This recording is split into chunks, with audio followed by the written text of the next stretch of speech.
every teacher dreams of having someone show up and say, "I've learned so much from you." Well, tonight I am just over the moon and honored and delighted to have like the best student that we've ever had come out of DCR simply show up and present us with verses. It's kind of a wild gift to realize that somehow, without your really properly knowing it, you've been inspiring more Spencerian stanzas. This is such a treat. We are so happy to introduce our newest published poet from the Dragon Common Room and to share with you his process of writing and how he came to find us. And guess what? If you've been wondering what we've been doing all this time in the Mosaic Arc in the Dragon Common Room, he is here to make it make sense for you, because I surely didn't. Welcome to the Mosaic Arc.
Welcome, welcome.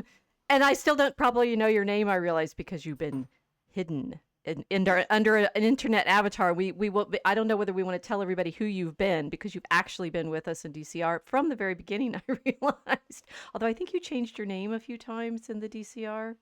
Is this the I case? I changed my name once I did, and then I brought it over to the name of my Substack just recently, so that I could have the same name on Your both. garden name, right? But this is Yeah. so I'm finding this is a kind of funny thing, because when you advertise the stream, it's like the big reveal, right? And there you are smiling, right? But we've never seen you Yeah. until tonight. That this is it's something of a party and a celebration, and an introduction and a lesson.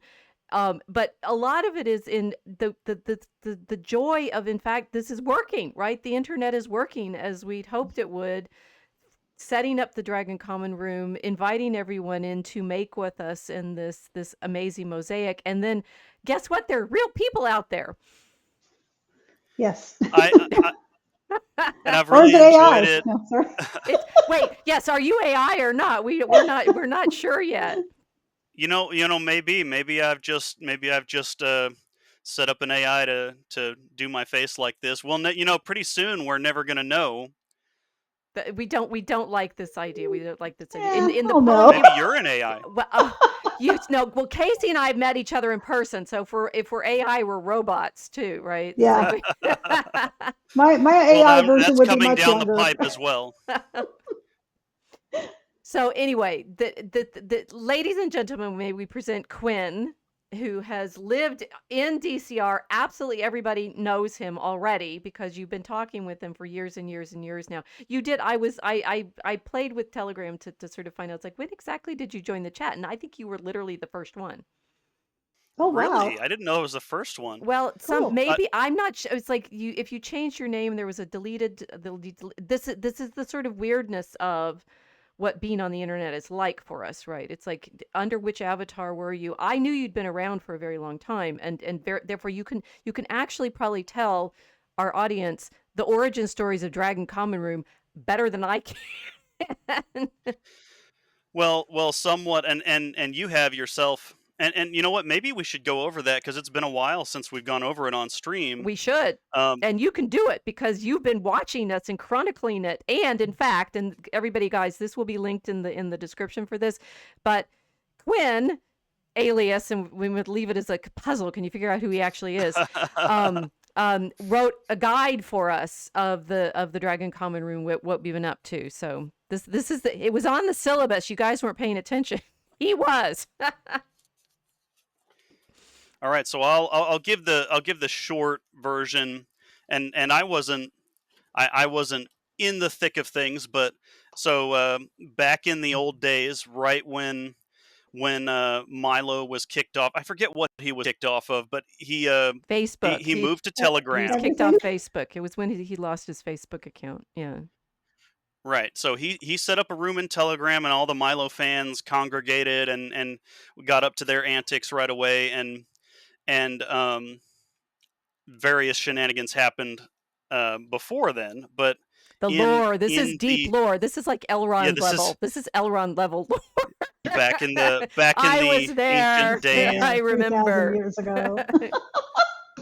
So anyway, COVID hit, and everyone started to go a little stir crazy. And I forget who was it? Was it Anthony Easelin who said that we need to be studying iambic pentameter? I believe you said one time, and whatever it was, the COVID or the Easelin, you set up Dragon Common Room, and you posted up Drake's. It's time for tea and prosody. He even knows the titles of the lore. That was on the blog, right? On Fancy Barrett Prayer blog, right? Which is where a lot of the early Telegram chronicles are still all there on Fancy Barrett Prayer. That's how I got here, was through that blog. Yeah. Yeah. Oh, really? Okay. Right. hmm So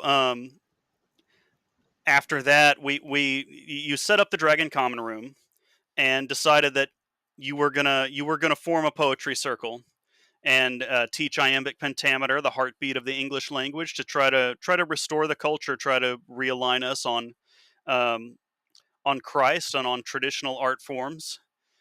Um, and then yes, I did. I did see the announcement, and I joined it on Telegram pretty early on. I think you but were I one of the wasn't first. I really do. I think you maybe changed your account name, but the Telegram remembers who you are by your phone number, right? So right. yeah. And I didn't change the account. I might have changed my name, but yes, I started. Excuse me, at the beginning, um, but kind of just watched for a while. Mm-hmm. Um, Right, because you didn't. as the So you have behind you. This is like Quinn gets. He definitely. If I had badges to give out, which I should, right? He gets all the badges. Because you can see behind him all of our books, right? And Yes. and not just the Dragon book, right? But Centrism Games, which is the first one we worked on. But you weren't tempted at that point to jump in and start writing with us then. Although did you do any of the practice stanzas that summer? We I did a lot don't of practice, like here. I think the first one I ever wrote was about steak. Yeah, I remember Right. that. And it's like we were just going to right, write about anything because the point is to learn the rhythm and the feel of the the lines and things like that, rather than worrying about the what you're writing about, right? The topic was less relevant than let's just pick something to write about. So we did orange juice and we did J.K. Rowling. But you didn't do any right. of And I those? wasn't. No, ma'am. I wasn't part of it at that point. Um, I was still kind of doing my own thing and bouncing around on the news and well, on watching the news, not on the news. Hopefully, maybe someday after I get a book out, maybe. Um, but um, but yeah, I was doing the same thing a lot of other people were doing during COVID, which was vegging out and watching the news and continuing in that McLuhan whirlpool Mm-hmm. that we called the pandemic era internet. And it That's wasn't really the image of it. It's like that we did talk about that, right? Didn't we? The whirlpool that we're all drowning in because of Mhm. the being in this media environment. And it was, I mean, the COVID, it's interesting that we all got thrown into the internet in quite with quite the force that we did by the COVID maelstrom. Right. So I really fast forward to 2023. So, um, I was unemployed at the beginning of the pandemic, but then 2021 wound up, finding a job, and just did that for a while. Um, and then fast forward to 2023, is when I kind of blustered into the common room and actually started talking with people. Sorry, Mel, again. Um, Oh, what? So you've been lurking? Is what you're saying? The thing is, I think you were there. You come on. You know that you know our backstory way too well, and also I the avatar that you have was gifted to you by somebody from the Milo chat. From the Milo chat, Yeah, yes. So yeah. I was in there with you in the Milo chat, Okay. and then I kind of was just watching and lurking on the common room, but I didn't follow the blow by blows at that point. If I had, another timeline, maybe I'd have caught that you were actually starting, and maybe done some work with you earlier. Mm. But as it happened, I started in 2023, really, and then once I started talking with people, I kind of was like, let's check this out. I've been ignoring this, and it's been going for a couple years now. I'd better, I should catch up. And so I did. I started watching the very podcast we're on. Now that Um, must be. I think you have been. You guys, you could figure out you've got loads of different names out there on the internet, and one of them is in the chat for these videos, right? You've been one of our best audience members too. So there's this. How does it feel to have transcended the chat? And now I you're feel on like camera. I feel like the guy who's finally living the dream. If he just posts enough super chats, he'll be able to be the guest.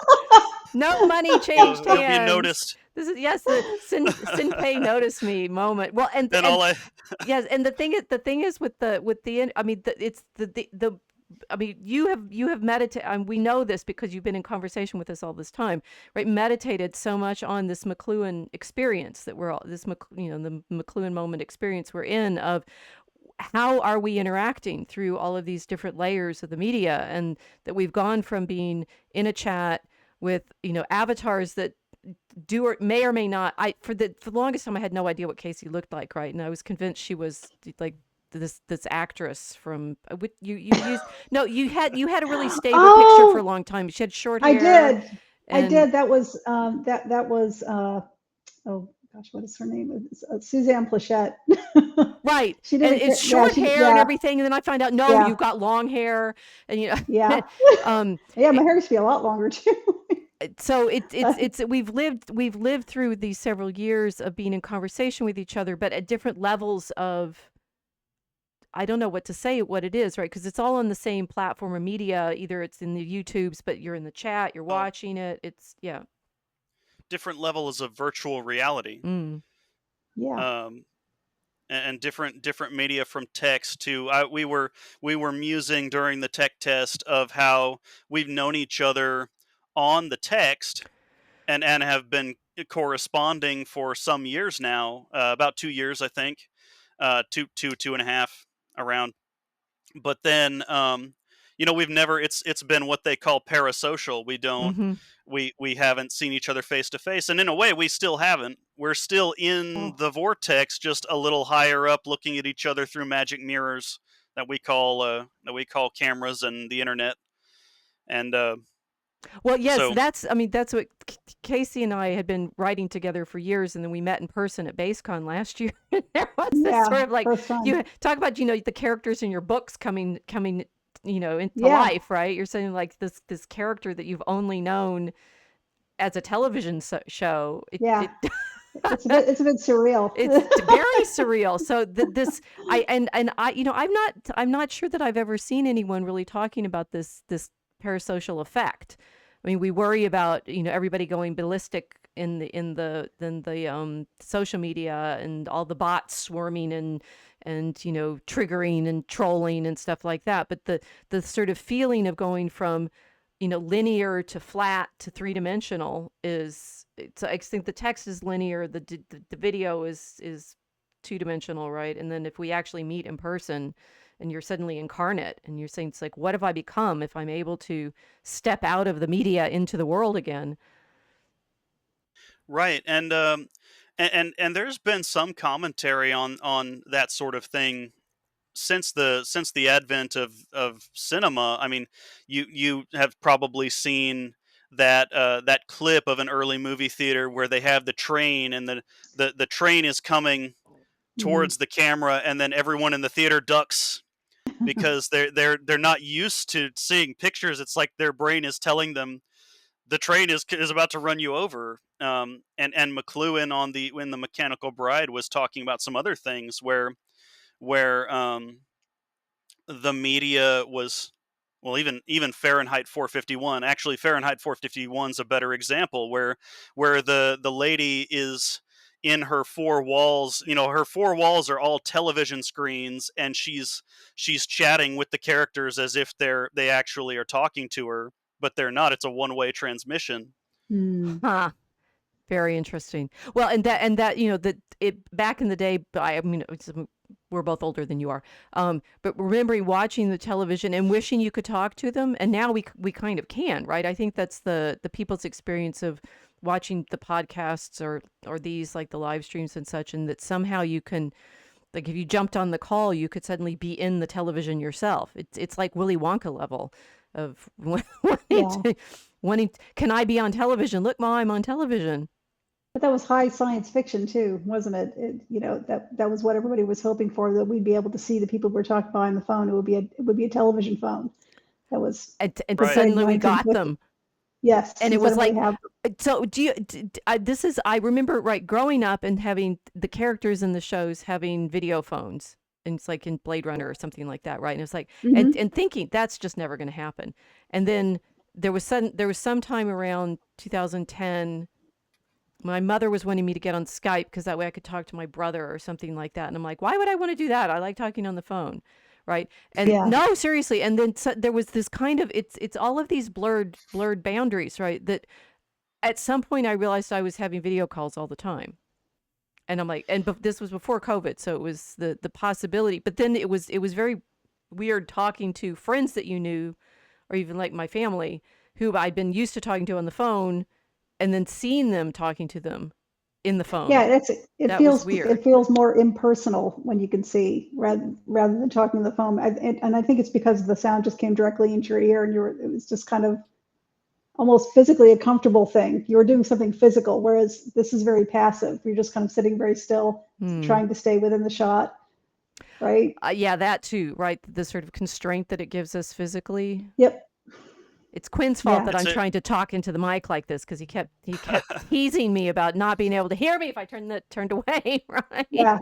Well, come to think of it, if I can actually turn my head like this and duck down, and Oh, you're I can so read from incarnate. You're so incarnate with your headset on. with my With your headset. headset on. Yeah, so this is to establish we've somehow known each other for a long time, and yet what are we? What kind of community are we actually in? And that being the internet world is in horror and frustration right now. I think maybe it's like people have finally feel like they're getting some kind of community back, and then the AI is going to come and distort it all again. My sense is like, Do, can we, at what level can we trust anything that we're seeing? We want to know that we're in conversation with real people, at least on the phone, at least in the video, at least in the text, at least in the stories that we're writing. Right, and like I said I said a little while ago on the text chat, one of the possible ends to the timeline here is that the AI just takes over everything on the internet, and everything, nobody trusts anything on the internet because they think it's all AI generated, Right. and most of it may be eventually, and then people end up, putting down their devices and going back to their families, going back to church, and preferring in human, I mean, in person, excuse me, in human. That could be a I'll talk phrase, to my dog. yeah. in person conversations, because it's just going to be static, like how on the phone now we get so many sales calls that we don't pick up the phone for anyone anymore. Right. It's always so it's almost like a denial of what they call a denial of service attack, Mm. um, where you can't use it anymore. So I mean, that may happen, that may not. I think the internet's going to be with us forever, obviously, at least as long as we still have electricity. Um, but um, where were we going with this? Well, Where's the I'm just so boomerang? did we get Where's that the you boomerang? you got it Mm. you have not had to practice this with us on camera yet. um what I am thinking though is that all of these it's lovely to have you on, and these communities that we've developed, during COVID, post COVID, in the chat rooms, in the work that we're doing together. I would be very sad to lose it all, right? Because and Right. for me as a scholar, I mean, I was when we were guys, we did do a tech test last night because we wanted him to come on smoothly, and we're sorry we're a little bit late because we've got novelty is always a stretch. Um, that my experience of being a scholar was I was reading people's books and got to meet them at conferences, and there was that the transition not just from text to or video into I see you as a person. I guess there's this sort of celebrity level of, someone you've only known through camera. And then they like when the first time I met Jonathan Peugeot, we both sort of went, "You're short." Because we, To each other. yeah, because we're about the same Yeah. height, and we sort of expected something different, right? Because of who we'd seen each other on as on camera. But when you have a voice in your mind because of someone's writing, and then you meet them in person, there is a bit of an adjustment in Yeah. that moment. But I would be very sad to lose all of the people that I know only through their books, and whom I've had the pleasure of meeting in person over my lifetime, or like authors. So we want to have author conferences. You have to come to BaseCon someday. Meet That's each other fun. in person, so that there's a, I don't know, does it diminish or extend the stories to realize they're actually authored by a human being, as opposed to, oh, they just like appeared on the internet, which is what the AI potentially can do, right? It's like the stories just appear and they don't have any actual author. I don't see how that's going to be as joyous, because we like meeting the person behind the story. Right. And um, when you when you read something, you're using the intimate internal dialogue in your head to process it, and it's like the author is whispering to you, and it and they're often very vulnerable emotionally if they're writing a story. And it's weird, in fact, it's weird when you think sometimes that another person, there's actually a person out there who I can talk to and shake hands with. And it's like when there's that dissonance, that when in history class they assigned you to read the little passage of Mein Kampf, right? And Never. the I so yeah, there was regularly a class. assign a section to my Eurociv class because it was I've in the I've never reader. seen it. Right, and it's weird. Yeah, I've had a class where they made you do it before, and it's like Interesting. it's like it's weird because you're using that same internal dialogue that you did to read Tolkien and Mm. and C.S. Lewis and all that, and it's like, wow, this is a guy who wrote this, and not a golden evil idol. And it's weird. I remember feeling that discomfort because it's Hitler, and so but Hmm. you're reading his words, and it's so intimate, and you're not supposed to be intimate with Hitler. That's very Interesting. interesting. I'd never thought about that, because by the time I read Mein Kampf, I was so used to reading all sorts of different historical sources, right? It's like I not of the things I read, I'm not always thinking of. I'm usually trying to read them and teach them from the perspective of their purpose, right? The sense of Hmm. why did the author write this, but by the time I was in my teaching, I was reading all those modern texts. I'd been used to reading lots of other things that I wouldn't necessarily identify with the author anyway, Hmm. I guess. Mhm. So, but what you're describing, Quinn, is some, it's like explains why people freak out so much. If your primary Right. practice had been put put this voice in my head, and you don't Yeah, want it's an to you interesting. don't want to put the Yeah, voice well put Right, voice of exactly. Sauron in your head or the voice of yeah. The way you're approaching reading is it's like a personal relationship. That's an interesting take. Um, yeah, I don't think I've ever approached reading a novel like that. I do get the sense that it was a real person writing, and I get kind of excited when it's a really, really old like letter or something like 1,000 years old that's somewhere in a museum, because that's like getting getting letter in the post from the past. So that's similar, but what you're describing is way more personal. Right, and I forget who said it, but I there's someone, and there's probably multiple people who said I why do I spend time with why do I want to spend time with all the people out there when got all the greatest minds back here in my study, and that's I just like Machiavelli. to read. That's Machiavelli. Is it Okay, Machiavelli, yeah. Um, When but he's in yeah, so exile from Florence, and so the only thing he can do is sour go, grapes? yeah, he can go into his well, and the thing is this is, printing has been around for maybe 50, 60 years by that point, so he's got enough books that he can put on he spends all his day in the countryside, and then he puts on his courtier clothes, which he can't, he would have worn when he was in Florence in government. That's kind of sad. But then he got kicked out and exiled and tortured and stuff like that. And so he that particular story about how I put on my court clothes and go talk with the ancients is one. He'd been strapatoed, which is dropped, but like your arms behind your, talk about embodied, right? He'd been tortured by the Medici, and then exiled, and he was writing that from exile. So it's like the COVID version. right. How do I, when I'm cut off from all other possibility of this level of conversation, what do I do? And that's why I'd say, it's like coming on the internet, uh, but the numbers of people that you can have the sorts of conversations that we crazy people writing Spencerian poetry like having, there's, finding each other is a big deal. And Right. that Yeah, the internet enabled us to do that. We would have never met in person, probably. probably not. No, Yeah, I mean, it well, would have been not unusual. Yeah, pre-publication, right? We might have met post-publication and know each other from yeah. the work or something like that. But it's the sort of challenge of finding the people you want to be in conversation with. Quinn, I have reported that someone's figured out who you are. Do you want to know who? Who is it? So VA Boston says, "I knew it, Sir Fat Drake the Jovial." That's right.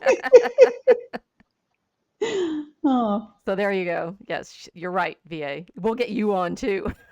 Eventually, everybody ends up on the ark eventually. Well, with I got your book over here, VA. special invitation, everybody oh, ends up nice. on. You have to do tasks and bring milady gifts, and Quinn certainly has, right?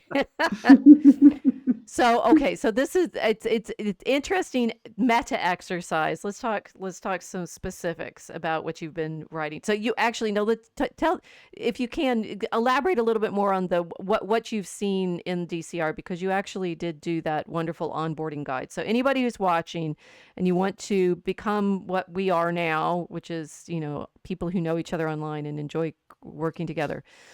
Quinn, you wrote a bit about what you've learned the process is like from participating in the chat. Right. Well, the first thing I'd like to say is it's this blows away all of the other Telegram chats that I've been a part of, and There better I be a think we've lot, so really that's actually a good thing. Yeah, there were yeah. three.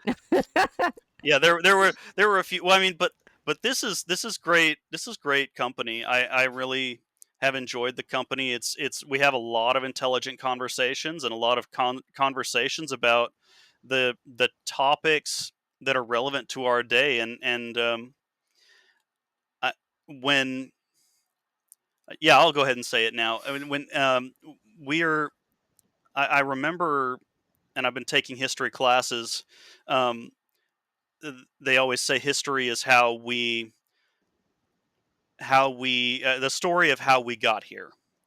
And I think the Mosaic Arc has done an incredible job um, teaching um, teaching the story of how we got here in ways that are overlooked in other more mainstream settings. And you've done fantastic work. I loved your Anglo nationalism Mm, episode where you talked about where you talked about the folk pathways, the Albion seed, where the various ethnic groups that moved over influenced the development of the nation and still does. Um, I've and other conversations. I've loved our conversations on the relation between the sexes, which for those who are not for those who are not as online as we are, there's been a big debate on every social media platform, yes. um, and there's been a lot of conflict on that, and Well, about y'all how have men and women experience the online space differently. Yeah, right, yeah. I mean, Milo's famously, right. women should just get off. Yeah, he's been saying that recently a lot lately too. Well, I Well, mean, then, I mean that there being this. So there are two things there. Thank you very much, Quinn. And what I'm thinking, and I was at a party this week, up at the British consulate, and I was talking with people about like what's the study of history like, and I realized I can do things. I mean, this is what's wild and wonderful about the internet as it is, right? The bots better not take over. I can teach problems and historical problems in this context more effectively than I can on campus and class. I can do other things on campus and class more effectively, which is, it's worthwhile to considering, right? There's certain things I have not been able to translate into an online discussion, but the online discussion, it can go this sort of mosaic global problem, pulling together threads and connections and such. And one that I can't assume, what that Quinn you have done, is not everybody does the reading as well as you do. That in campus class I assign readings, I expect us all to talk through those. Here it's this sort of, I have to be constantly pulling in threads and creating, like with the images and stuff we use. It's a different sort of knowledge building that we're engaged in on the internet. And I think in some ways it's enabling us to understand things that we could not before we were in this media situation. It's really fascinating. Do you think that's because everything has to be written out instead of spoken? Every thought? For us or on And in campus. general, no, in general, like on the internet, you said the way you learn things in a different way Well, so I think, through. I mean, that we do it by text and by Mhm. voice, right? So but also that it's Text, voice, and image. text, voice, and image, and it's permanent in curious ways, right? You know that if you say it online, you better mean it because someone will screenshot it and it's out there forever, right? Yeah, So yeah. there's a precision that hopefully people start practicing, right? It's like if I want to say this, but also a kind of, you can go back and reread over the conversations, and they Yes. can build that way. So there's a lot of, I mean, I don't even think we've fully grasped how much being online in the conversation enables us to make connections and narratives that were unavailable to us previously. Mhm. right, and it also allows people who pursue their obsession to run down all of these different sources when they didn't, and meet all these different mentors that they would never have gotten the chance to before.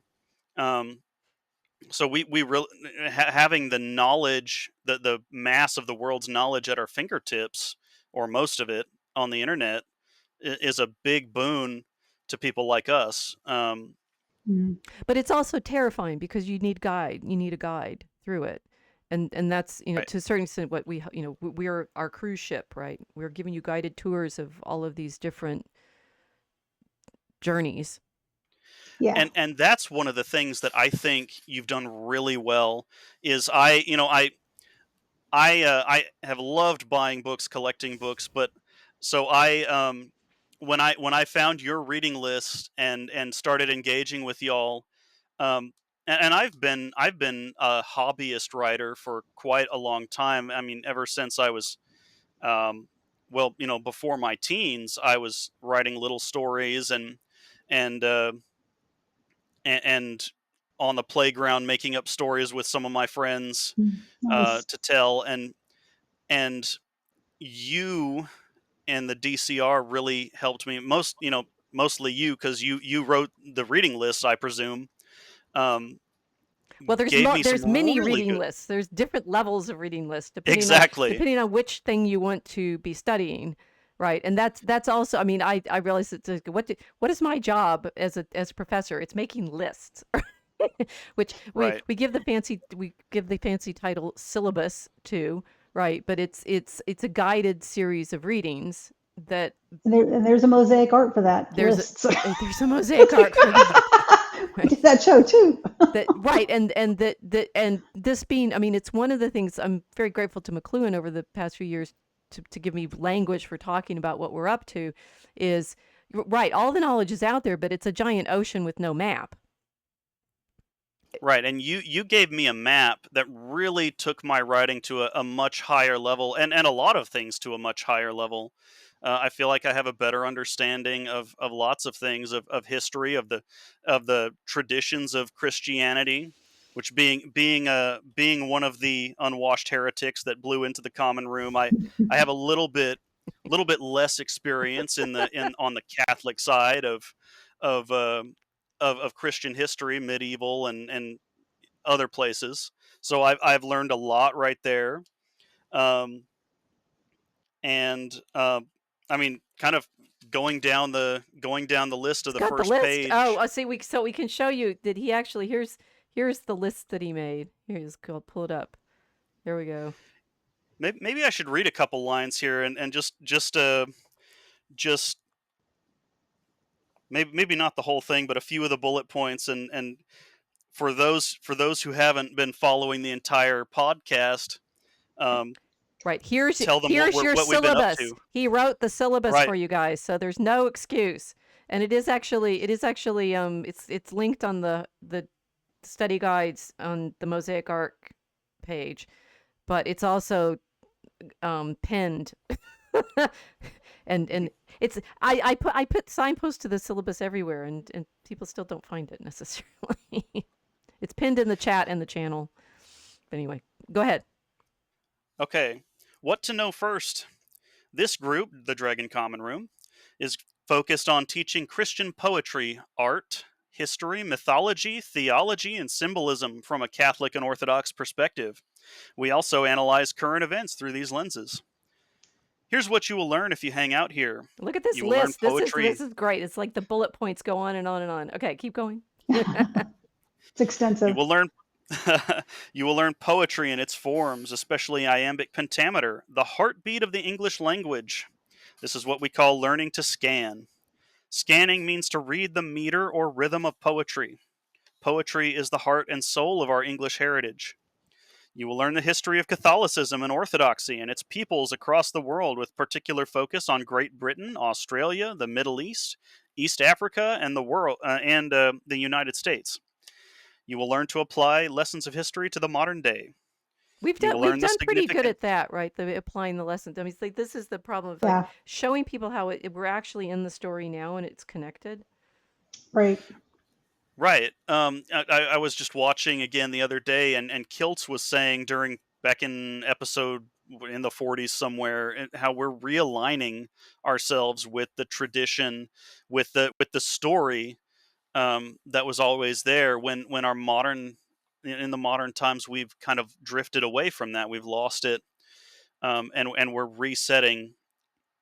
Yeah, And in the the metaphor I feel like the arc fits really well with is like we're on an ocean of history, right? There's so much of the past, some of it filled with light, some of it, so dark we can't see in it if you go on further down.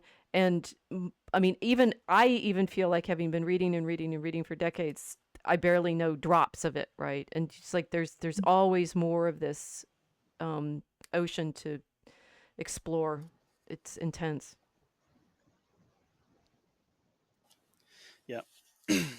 It's like the meme where the only person who thinks they know it all is the person in the middle, the midwit, and the guy on the left doesn't think he knows it all, and the guy way over on the right doesn't think he knows it all either, because the more you learn, the more you know you don't know.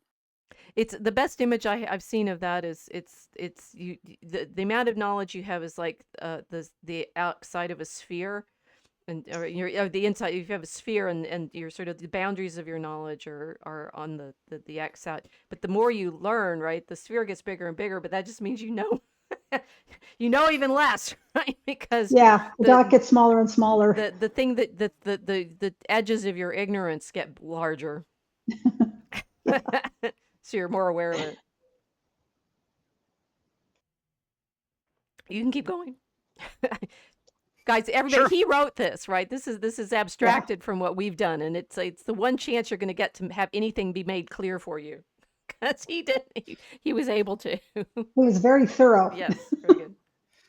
You will learn the significance of the veneration of the Blessed Virgin Mary in Catholic and Orthodox history and tradition, how it influenced the development of Western civilization, and how faithful Catholic and Orthodox Christians approach the Savior Jesus Christ through his mother in both ancient and modern times.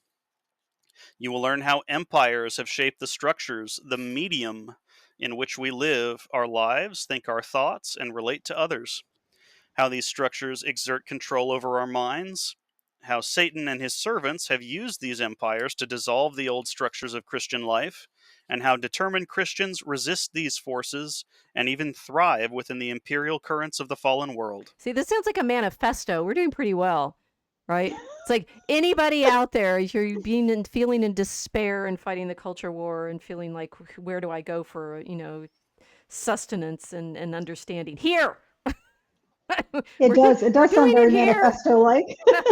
Sorry? It does sound very manifesto-like. It does. Right, yeah. but I mean, this is what's great is we have been doing this. He's right, but yeah, I never would have put it in those terms before. But yes, you're correct. So yeah, maybe that's just the masculine brain. I don't know. It's different. Probably. Well, I wonder if I put a little too much. And he's making law books for us. Yeah. And I wonder if I put a little too much tinfoil down towards the end here. No. It's all good. Battle plans but I would say that this is. I mean, I'm this. It's nice having someone else translate it for you. And this is, we promised in the point here of like, how do you market stuff when you may not be able to do it yourself. Because it's actually hard to see what you are doing in your own work. I mean, even in academia, I was writing a blurb today for another colleague's book, right? That having someone else reflect back on you what you've done is really helpful. Because it's if you're an artist, you're working from within and you're creating the thing from within. What marketers do and what we need to figure out how to do for each other better, probably. Hans's book sale is going on right now. Everybody buy based books. VA's book is in it.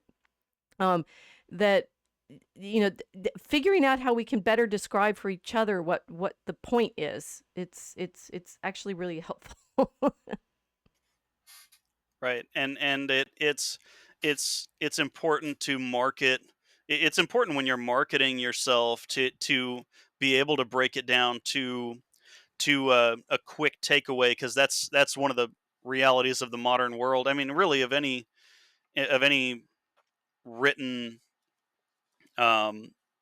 market world, where you gotta tell people what they're gonna get. It's why I put the little blurb at the beginning of the Substack post for my poem, because if I just post the poem on the Substack and it's just naked, people are gonna scroll through and be like, I ain't reading all that.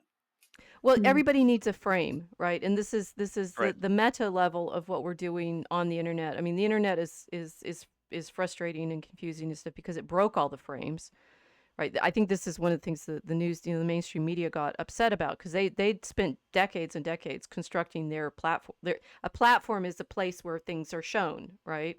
And they knew if you turn that particular show on, you knew what it was, right? And the internet, because it suddenly made everything this interconnected web of conversations, the frames all shattered, and people don't know where they are. They're lost. And so some of our marketing is like this compassion. It's like, it's on the one, I'm not sure, it's on the one hand putting up a sign and saying we're here, but then nobody notices you. They have to be driving past or something, and they may or may not see you. But the sort of going out into the world, I this is a lot of, I've been researching for a talk that I'm giving in a bit on St. Francis, and I'm thinking about how he had, go into the world and be the herald of the king in new ways, because the towns were new. We're just in this new media moment of figuring Hmm. out how to be heralds for That's Christ. that's an interesting point you just brought up. So the towns that he was just walking to and started preaching, these were new towns? There's a big urban development in his lifetime in the 12th and 13th Fascinating. centuries. Yeah, what you think of as medieval Europe as town life is a development of the 12th and 13th centuries.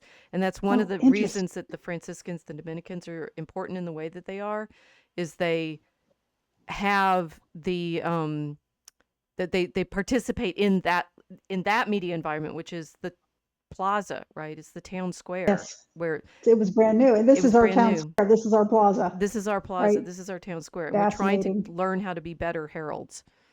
Hmm. Right, and another kiltsism that I had reviewed, preparing for this, was she mentioned that the internet came and it obliterated all of our traditional ideas of borders, and can we even have the original the original idea of borders now? And we're forming connections. Um, we're forming connections that would never have been possible, where we can talk to people in other countries, we can form a common mind with them, in ways that, before telecommunications, you didn't know the opinions of a random person on the street in Botswana or Israel or France, or It's the and yeah, it's now you get to talk to people all the time, just when turn on the internet, and if you know someone, go yeah. leave a comment with them, or chat with them, or message them, and you're hearing all these different. It kind of, it's a positive, because you really, it really promotes the common humanity, across the world, um, where before, sometimes it was a lot harder, to empathize with people, and there have been times in history where the powers that be have demonized the other people. Like, if you're going to war against someone, you bring up the little meme of our Yes. our Yeah, yeah. majestic Well, they're king, still their doing evil it. tyrant, It's just their done barbarian exponentially now, hordes, their blighted lands. right? It's Yeah, it's the it's happening telegraph on exponentially. steroids, right? This is the first time people heard news from around the world within a day. Was when they had telegraphs, when they would put the underwater cables in, and now everybody's got their own underwater cable, right? Only it's instantaneous. Doesn't take a day.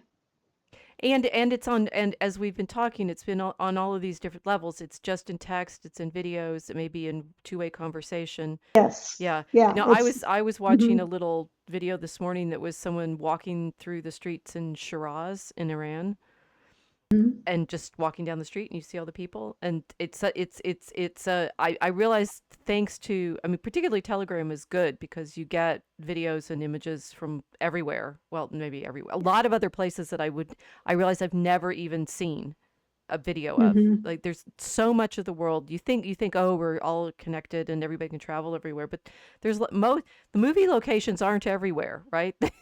There are a few select places that they go back to constantly, and then there's all sorts of places you've really never even seen a photograph of or an image of. One of my favorite things to watch are just people. There's no dialogue. It's just somebody takes a camera and walks through a city for like an hour and 2 hours, Mm-hmm. and it's like you're just in their perspective. You're just walking down the street with them. Like, this is cool. It's almost like being there. It's because I've watched these videos of cities I have been in before, and I'm like, yeah, it's exactly like that. It's really kind of cool. And then, like you say, you can watch one of somebody in Iran just walking down the street, and Mm-hmm. it feels like you're walking in their shoes. So that's kind of an interesting development. Which gives you your next bullet point. Ah,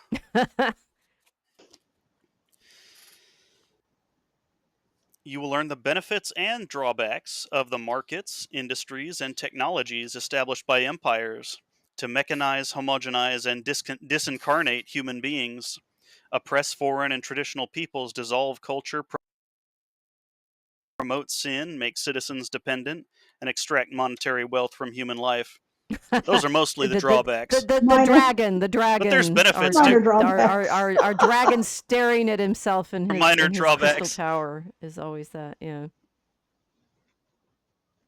Well, like you said, the when they were building the interstates, they ran the interstate straight through the Polish Catholic neighborhood because it wasn't, I guess, it wasn't good for business or for something or other for that to be a coherent neighborhood. So Well, and they ran the big conversely, road Yeah. on the through it. south side of Chicago, they made sure that it's actually really difficult to get from the south side to the north. It's like there's weird ways in Mhm. which the roads go through different regions and then to completely avoid others.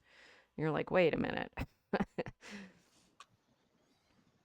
Right. So and we have nice things because of that. I mean, I enjoy the benefits of the market every day, and I mean, we all do. And but there is a thread that makes it hard to be a Christian sometimes in that. And you've done a great job talking about how we're going to continue to be Christians. Going back to the last bullet point, how to resist that and even thrive within the fallen world. And like you've said before, Christianity was born uh, in an empire, in the world's greatest empire, in the crossroads of the market.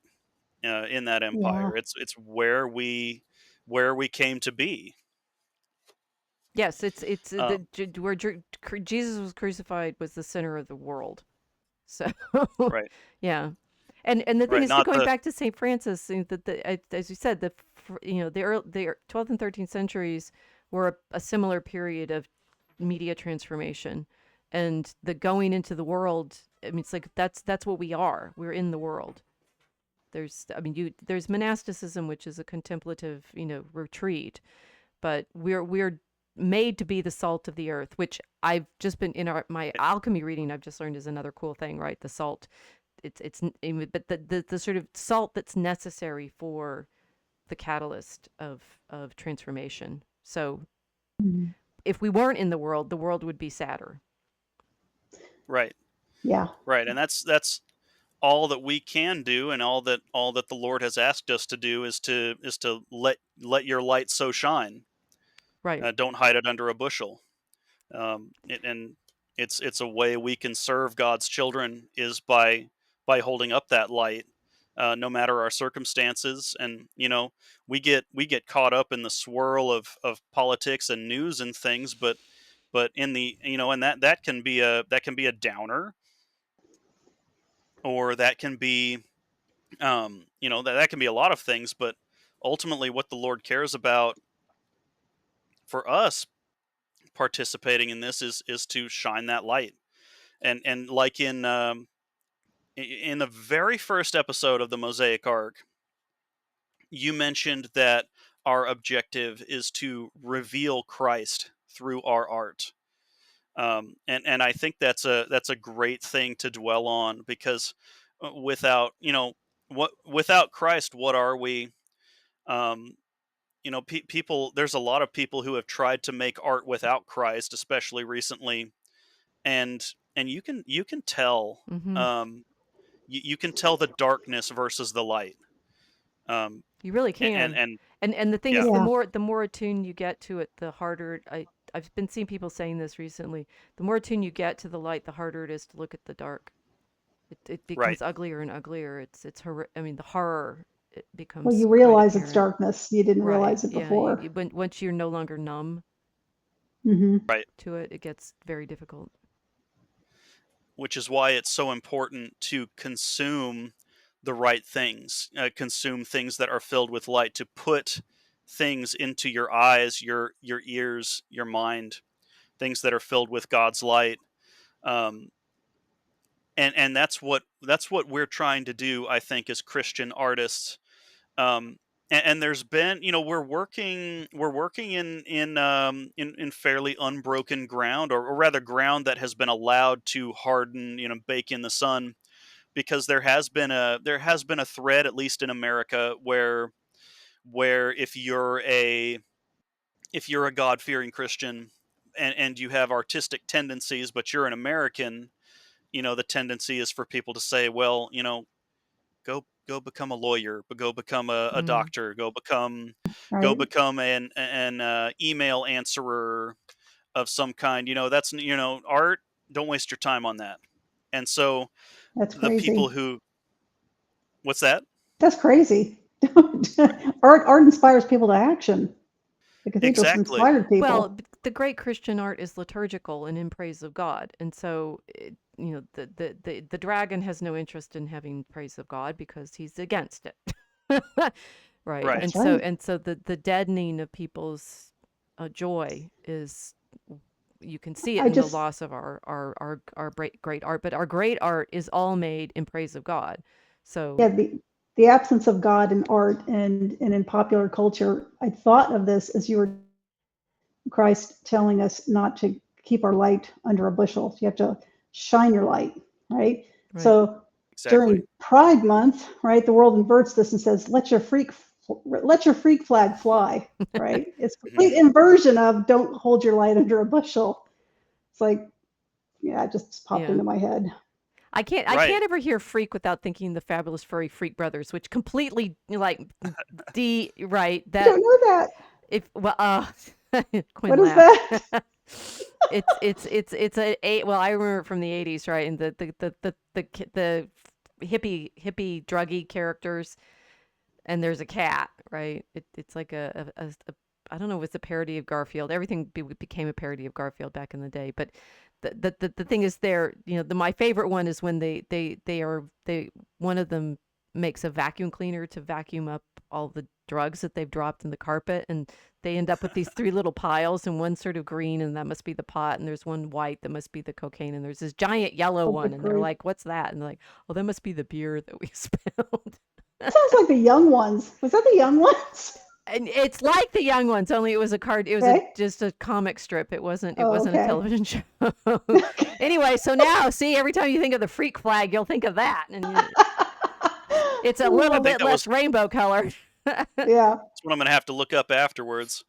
Um, but I'm yeah, telling you, the the cartoon, the cartoons from the 80s, where it's like, the not only Calvin and Hobbes, pray for Scott Adams, the Scott Adams Dilbert, pray for Bill yes, Watterson, Dilbert and Calvin and Hobbes and Bloom County, and then the Fabulous Furry Freak Brothers. Oh my goodness, we used to have really great comics, and they were the place where a lot of the stuff that we do with the memes and Yeah. the That's sort what of, started. yeah, the connections and the humor and the absurdity were developed in those comics.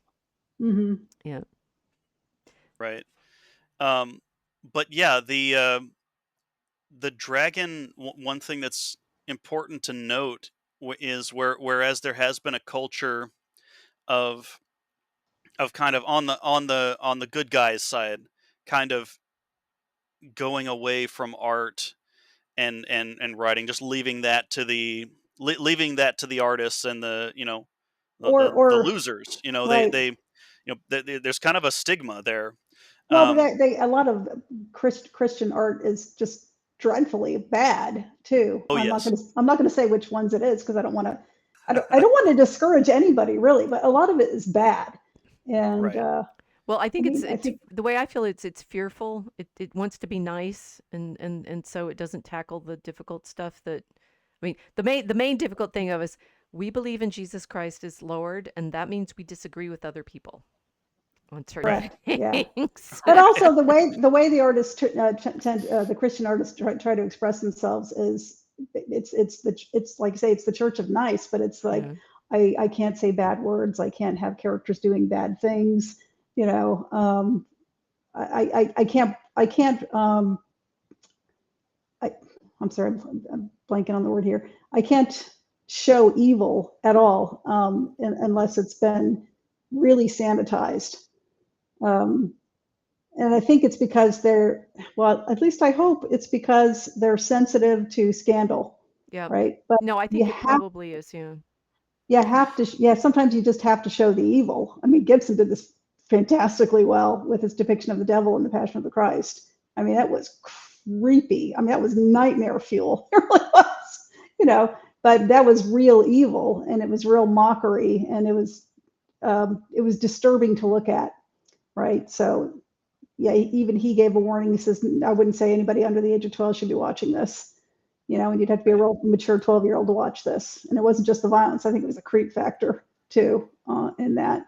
But a lot of the other stuff that gets promoted as Christian film is just, it's overly sanitized, and therefore people dismiss it. People who aren't necessarily Christians will dismiss it and not look at it Well, because so it's kind of Quinn has been boring. working on his story, and we need to get to that. We need to get through the rest of this list first. So Yeah. we're on Okay. media now. Yeah. But yeah, the dragon servants. There's always been plenty of servants doing art on his side, and I think that's interesting. That's important to note. Hmm. Why didn't he think that art was for losers? Anyway, Oh, haha, good point. yeah, there's um you will okay, next one is you will learn how media is the oh, that's a nice transition. You will learn how media is the primary weapon used by these empires to set the boundaries of acceptable thought, rewrite history and memory for its purposes, indoctrinate people into ungodly thoughts and lifestyles, promote occult and addictive practices, and divide, dehumanize, and subjugate humanity. You will learn that the media narratives employed by these empires repeat throughout history. They aren't new. You will break free of iconoclastic culture of the modern Western Rite and reconnect with age old Christian art forms. You will learn how to promote and rebuild traditional Christian culture and families from within the belly of the Satanic Empire. Yeah, I'd say Um, a lot of that happily shout out to the chat, right? That happens in DCR in the Dragon Common Room Telegram chat because we've got a number of people more your age than our age right. who are, engaging in building families and communities and really, Casey and I are kind of on the opposite side of some of that. Yeah, we're old. But you guys are, I mean, on the front lines of finding each other and making new families, Hmm. that's it's a big important challenge. Yeah, so guys, if you're listening, if you found us on YouTube and you want to know where these kinds of conversations are happening, they are in the Telegram chat with the Dragon Common Room. And while we're on the topic, ladies, I am available. See, if we start having grandchildren out of this exercise, that'll be even better than poetry. Yeah. We know there's some babies around, so but that we can't take any credit for that yet. Right. And it gets a little heavy in these bullet points, but I mean the point is when you say the Satanic Empire, you Mm. mean all of the currents and temptations in this world, that where evil tends to reign, Yes. and it's hard to find. It's more, it's always been the case that good has been more in pockets, among a darker, larger, um, world. I mean, peace on earth, or peace even within your country or community. It's happened, but it tends to be short lived whenever it's recorded to have happened, and it tends to be a little harder, for Christians. It always has been, though. That's the what you're saying. It's like when we look back on the past and see the light, we're focusing on the points of light. Right? And Yeah. not to say that, oh, nobody in the Middle Ages was actually really Christian, because there's a big movement particularly in the 70s and 80s, and in my um, academic field of scholars trying to pretend that nobody was actually ever truly converted to Christianity, and then flip side of or it was only the elite, and now we've figured out no, the elite wasn't even really Christian. It's this sort of exercise of proving that the Mm. past wasn't really Christian is an ongoing one, and even in the scholarship. You have Um, to ask them why would they care? well, indeed, right. So Yeah. the sense of It's just projection. that what the cross means is it's our Christ took on the struggle that we are all facing and dealing with all of these temptations and the temptations that he showed us through the ones that Satan tempted him with, of power and control and comfort. All of it's the same over and over and over again. And that's what's interesting about it. It's like saying Christ actually does give us battle practice. He teaches us how to deal with all of these trials. And like Saint, I'll just keep going on Saint Francis because I'm thinking about him. That he actually does mean us to be in joy because he's won, right? The great the great joy of Francis's singing his praises is through the passion, through the conquering of death, into he's now he's our great king. So if you guys are interested in Christ as king, Francis is your man. Because he was singing the praises of Christ as king. Right, and it's one of the blessings we have to be able to shine God's light in a world of darkness. I mean, if this were still just the Garden of Eden, and there was everything was roses and unicorns and rainbows, then we wouldn't get this opportunity to really experience opposition, experience what it's like to not be in God's presence, and we all have the opportunity to really prove ourselves in a sense, and that makes it a blessing to have so many things arrayed against us, because then we have a chance to stand up and say, hey, I'm going to shine the light of Christ, despite everything. And I think that's something that we can give our wills to God, and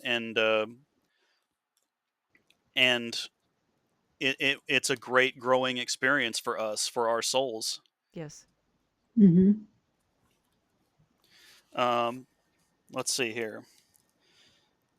You will learn male and female social hierarchies. And battle with the Supreme Dark Lord over whether or not we've defined the feminine one correctly. Yeah. You can go over the according to his go to Vox's Day Sigma game and tell him whether don't. According to his new best friend. Hi, unauthorized. Right? Do I hear a brigade being called for? Well, sorry. Do you hear what? A brigade, calling for your followers to go and gosh, no. Heaven, no, he'll stick your heads on spikes, metaphorically. Yeah, he will. He absolutely will. I don't send the innocent into that fray. However, we are unauthorized too, so sometimes people may be watching and realize that yes, indeed, sometimes I go and argue with Vox. Well, I don't know if they like getting smacked down. If you say it's okay. if I survived Milo's chat, right? How many times we've talked before about that, right? And I've forgotten about it. How many times I got banned and kicked out? And why, if you want to know my name on Telegram, is the confusing Handmaiden of Mary. It's because my true name, Rachel Fulton Brown, got transformed through some mockery into things that I didn't like looking at the time. So I changed my name. I became more humble. Which was actually good for me, right? It's like, I don't want to be professor in this context, although I am. I want to be here serving, right? So here we are, serving. Yeah, so you got two more. You were participating and what we're going to do with it. Right, you will participate with a supportive community of fellow writers, thinkers, and artists under the direction of an acclaimed professor from the University of Chicago. Who refuses to let you know who she is, so, is disguised behind her statue, which is this one. I don't know whether this is practicing humility or not advertising myself well. I don't know. I think it's That's right. I mean, you've never been hiding. Go ahead, Casey. I said I think it's just a general need for reading skills in the public. So. Right, everyone. Okay, well, this is actually reassurance. It's like, so Quinn, we dragged Quinn into the light of the Mosaic Ark tonight, right? It's like, interestingly, if you start speaking out, and Christians, you need to know this, if you start speaking out, nothing bad happens. Half the time they won't even figure out who you are. And if you do get, sort of in the moment, and the sign of the cross is always helpful, and you're suddenly there in the moment, you will be given to say what you need to say, and good things happen. You meet more people. But it's been sort of funny. It's like the more I tried to make sure that everybody could figure out who I was by linking everything to everything else, the less it seemed to be a problem, right? Like nobody could figure out who I was anyway. It's hilarious. Now the internet has a kind of weird effect on what sort of identity you can actually sustain, right? It's like it's an interesting problem. Yeah, maybe it would help if people learned how to read Bleak House. Well, I'm still Yeah. waiting for the Megalosaurus walking around London, right? The dinosaur fantasy version of Dickens. Yeah. Oh, you mean the bones? I know. I was promised a Megalosaurus. I want a Megalosaurus. It would be hilarious if they put a reading of Bleak House in the new Jurassic Park movie. That would be really good. That would be a good connection, wouldn't it? Good. Okay, so Yeah. here my new it's more St. Francis connections, right? St. Francis actually loved the before he converted and was the herald of the great king. He loved all of the chivalric romances and the chansons de geste of Roland and Oliver and Charlemagne and such, and loved them so much that guess what? Well, it's like he whether he was gifted it or he had it, but he had his own horn, just like Roland. Apparently, the lore being that he used it to like summon people to the sermons. I need a horn. That's clearly what I need. It's like an ivory elephant horn. That'd be awesome. Yeah, That's funny. to announce that things are starting. Okay, so if thus Pied Piper. armed, you will be here, whether anybody knows who you are or not. You have your own avatar character in the internet world. Thus armed, you will gain the tools and the education you need to participate in the great art war on the side of our Lord Jesus Christ and bring people home to Him. It's not for losers anymore. Get in, losers. We're saving Western art and Christian art. And we are. Okay, so here, this is Quinn's introduction, and then he gave you can. There's several more pages of it, which we're not going to read all the way through, with links and links and links to what to do first, where to find us, where to find me, what our books have been, where to find Vox if you want to go argue with him about the social sexual hierarchy. Don't ask him what level you are, guys. You'll just get banned. Just tell him you're an alpha. No, ask him if that's you are. stirring. That's not going to help. So recommended reading, yes. So the thing that Quinn did. Now, what we are going to now pivot.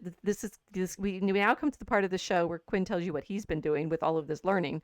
And the first thing that he did, not only does he, as you see behind him, read our books and then this recommended reading, other than the professor and DCR, he bought all of the books that I put on the reading list for Draco Alchemicus. I'm not even sure Wow. I own all of the books.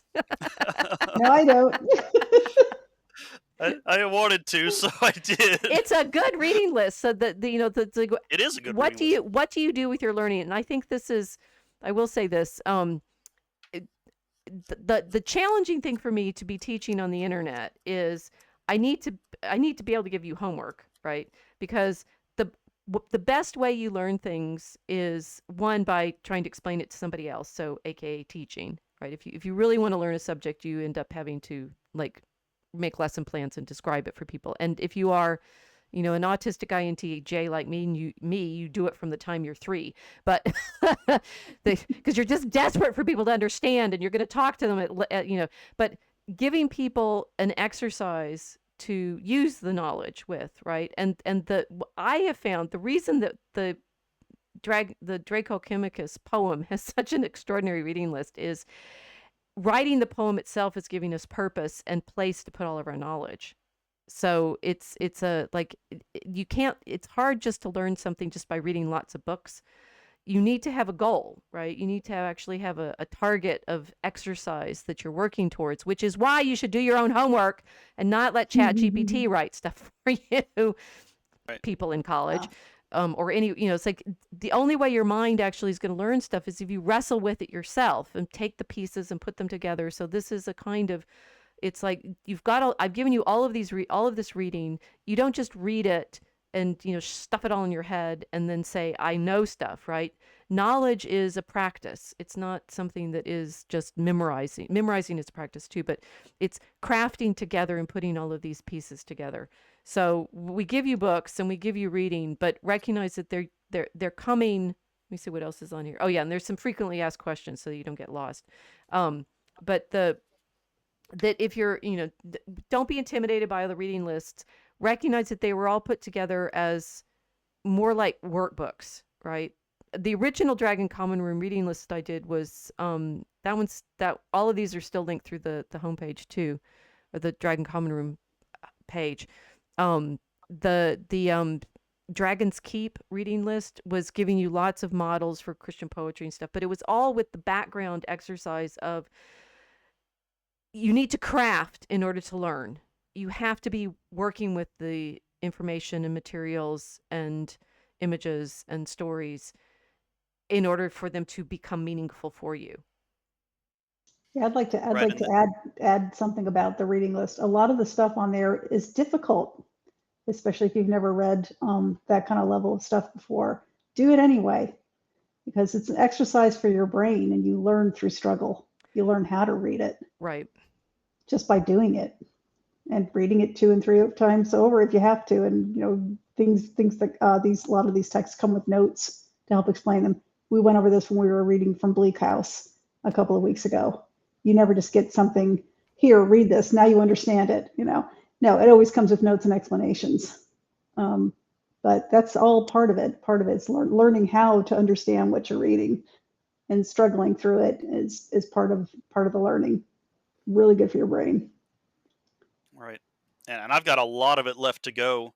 But that's where it goes back to I'm really happy I found you, because you have given me leads on stuff that I never would have just even thought to hunt down, and I wouldn't have known where to start looking for it. And I feel like I've gotten a much better grasp on the Western canon and the historical canon and the philosophical canon, and um, it's really helped me inject the right feelings and moods into my writing. Um, and I thank you for that. I Um, thank you for taking so, and it's different. What I don't give is I don't give the great books lists, right? That a lot of people the desire for the great books list I appreciate, right? Which is, please, where do I start, right? And the great books list is a perfectly good place to start. But the construction of that list has its own history. We've sort of gestured towards that a few times. In the mid 20th century, it doesn't have enough medieval in it. It doesn't really have enough Christian in it, although it does have Thomas Aquinas. And it is very much keyed to the dragon world. I mean, the great books list that Mortimer Adler and published out of the University of Chicago was designed for the global empire. And Fascinating. no, it directly was. We should really do an episode talking about that. I did a lecture in Australia about it, right? And I pointed to some of that, but we should talk about that in detail. So the reading lists that I have given and that Quinn has been working off of, and that we've been writing our poetry off of, is reconstructing the whole world view. I mean, and that Tolkien knew, right? Because of being his medieval scholarship. So these are two things. One, that the reading list are places to start, and two, that you're always finding. It's like I'm always on the lookout for, I need to add that. I need to add that. The lists keep growing and multiplying and things like that, because I'm finding it's like a big puzzle that you're constantly finding more pieces to, and Yeah, I'm laughing because I know your list is never going to end. That's it because that's the way your can't. mind works. It can't. It's like Right. It's you read beautiful. like food, right? It's like food. It's Yeah. not something you read and master. It's a practice. It's a practice. So, all of that being said, Quinn has been practicing. So tell us about your project. well, I've kind of had a little fantasy universe going on. ever since I was a teen, and it went through several different, major iterations, and I just kind of, threw everything I loved into it, and have written many snippets and attempts and drafts and other things. um, it kind of coalesced into the state that it's in around 2013, 2014, and Oh, it's only wow. gotten more coherent from there. I feel like I've been really, tightening it up, strengthening it, injecting more Christianity into it, and more. I really love redemption stories. I really love um, when that moment when evil turns good. Mm. Um, and the poem that I've written is kind of a good entry into that fantasy setting, and it also happens to be a redemption story. And it's about a monster who um, there's a baby, and it's in a fantasy world where it's kind of almost a Lovecraftian setting, but I've spun it so that it's I don't know if Lovecraft would have approved when he was alive of what I did, because what I did was I injected Christianity back into Lovecraft, um, I and Yeah, he can't and read probably said, wouldn't. Lovecraft. Lovecraft is just straight despair. I Yeah, just he's right, an exactly, atheist. it yeah, it's everything is just like the color of evil, that one I've read. I mean, they're all short stories, right? I And Yeah. actually haven't read a whole You're talking lot about of the it, but mm, I've read a lot of I've read there's great authors that have taken the concept and fleshed out there. There's a couple of really good video games out there that are super literate, that talk about it. But um, anyway, so you've um, had a mediated version of Lovecraft is what you're saying. right, or Lovecraftianism, where Yeah. there's a world and there's all these monsters out there, and you live on your little planet, and you you find out that there's all this horror out there if you're willing to do the work to look, and then you regret looking. But what I did was, well, I like monsters. I really enjoy monsters, so I want to have monsters in my story, but I don't want evil in my stories. I mean, I want evil in my story, but I don't want the whole cosmos to be evil in the end, like in a Lovecraftian story. I want to have a Christian story. So what I did was I put God back in, and then I had to solve the problem of, well, if God created monsters, then that means, there's got to be a plan for the perfection of their souls as well. Hmm. So, and then I kind of went from there and built some cool stuff. But Nice. anyway, uh, it's uh, it's about it's about one such monster, and there's a kingdom where that's kind of got a lot of evil occultism going on right now, and there's a lady who goes to sacrifice a baby because she wants a blessing from the cosmic power, and this monster encounters her, and she answers the ritual and takes the baby. And um, it's a really cool turn in the poem. But since we're talking about it, I mean, Well, you want the people to read the monster ends poem. up You want people to read the poem, but you have to tell them enough about the poem to get them to want to read the poem. It's a really the right, marketing problem is intense, right? It's like how much do you Yeah. tell? right, exactly. And the cool thing about this poem is, it starts with a really kind of high octane, scary description, of how the ritual goes down. But then the monster takes the baby and makes as if she eats the baby. But then when she leaves, it turns out that she spared the baby, because her own god requires her once a year to show mercy on someone. So she usually eats the baby, is what you're saying. I mean, this is I the way you said. So maybe read a little bit so people can get the flavor of the setup that you've done because it's actually quite powerful. He's right, where should terrifyingly I good at Spencerian stanzas, guys. You He's very thank good. you. Very good. Yes. and both of these things are true, terrifyingly and good. Terrifyingly good. Yeah, I highlighted the paragraph We that was know my how hard favorite. it is to pull off what he's done, and it's really Yeah. exquisite. Yeah. Well, let's see if I can get through.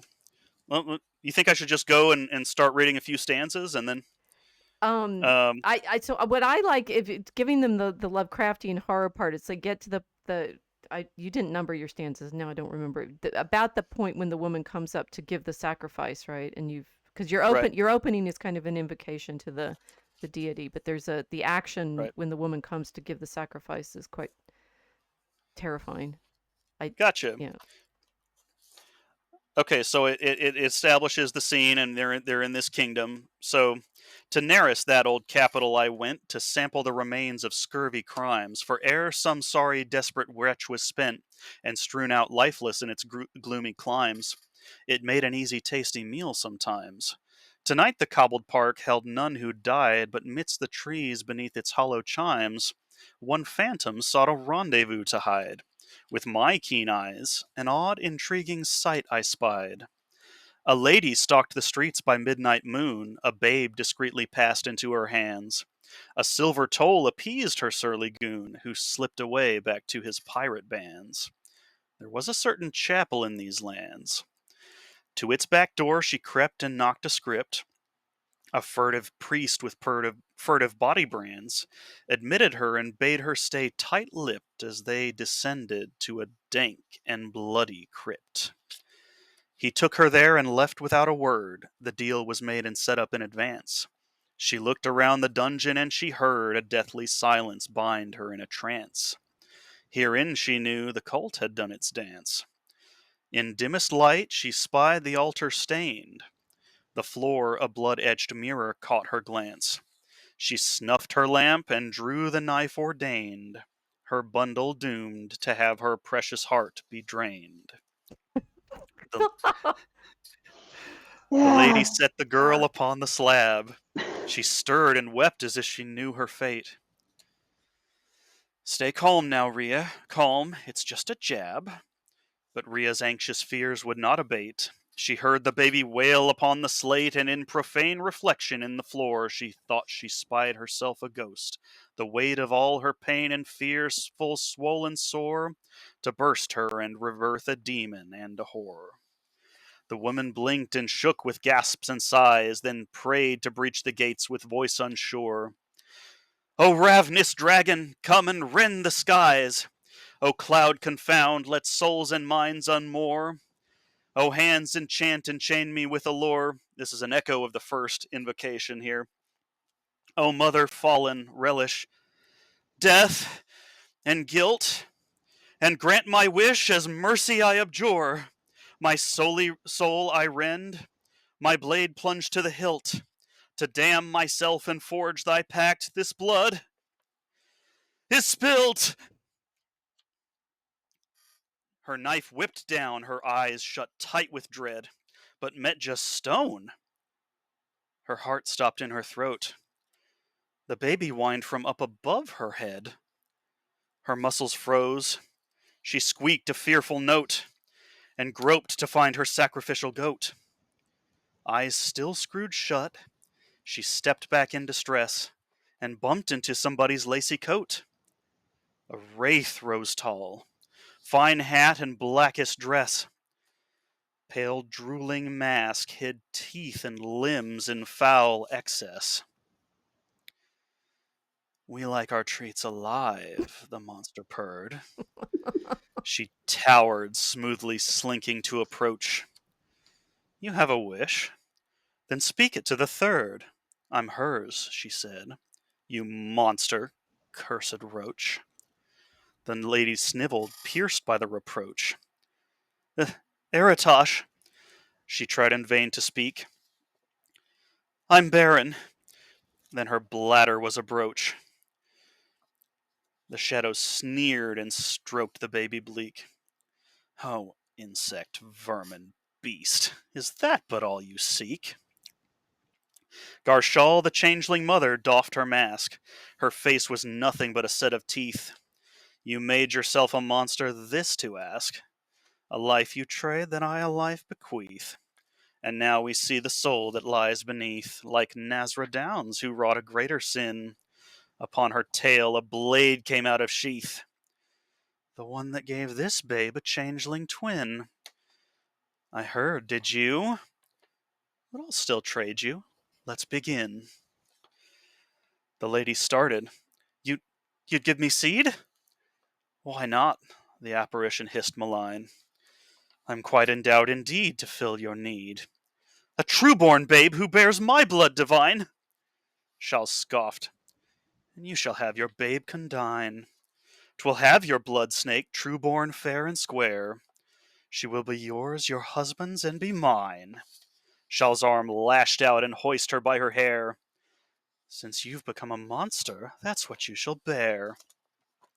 Garshal slammed Rhea against the nearest tomb. Poor Rhea's scream was stopped by Garshal's tail. The needle pierced her belly to the womb. The girl's eyes bulged. She choked upon her wail. Oh, one more thing, Shal whispered like a gale. If you abort this child or bring her ill, if you don't guard and raise her without fail, I'll end you, Lady Belfray, can and will, and your entire house and line and circle kill. Garshal grinned sharp and terrifyingly wide. See if I don't. And Lady Belfray twitched and felt warm sickly slickness swell inside. My spawn will take from wife and husband hitched, and make a daughter fair and fell bewitched. A fey shape-shifting monster, cold and wild. In bloodlust and betrayal she'll be enriched. And with this horrid prophecy Shal smiled, put sobbing Rhea down, and looked upon the child. You did this, monster, watch, she said with scorn, and placed the babe upon her tongue, and chomp! The girl was gone, and Rhea left forlorn. Then Shal sank through the mirror full of pomp, as if the floor were liquid like a swamp. Now live with it, she said of how she dined, as Rhea gagged and bled from savage tromp, and Riven, seeing hope and fate unwind, in horror groaned and wept. No, please, I've changed my mind. And now you know the folly of the damned, Visalgia's shame, with guilt and madness soaked, with plots and sordid terrors fully crammed, and lost from light, with sin too fully yoked to see the magic heavens tinder stoked. These scenes and more I ponder in my heart, while to and fro I flutter inky cloaked. I've lived as long as time. I'm very smart, but I'm remiss for nixing one important part. Death quailed, and in the hidden pathways wild, by which all shadow monsters stalk and steer, a beam of mercy burst upon the child. Garshal's great tongue then ceased to be her seer. The monster dried her, kissed, and held her near. You're safe, sweet light. You are the third's to spare. For her I offer pity once a year. I'll mark you with her sign and say a prayer, and hand you off to someone's warm and loving care. That's great. I think that might. So creepy. So That's really creepy. wonderful.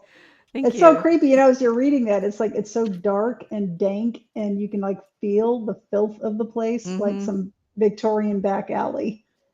It was And that's really kind of what I well was. written. Thank you.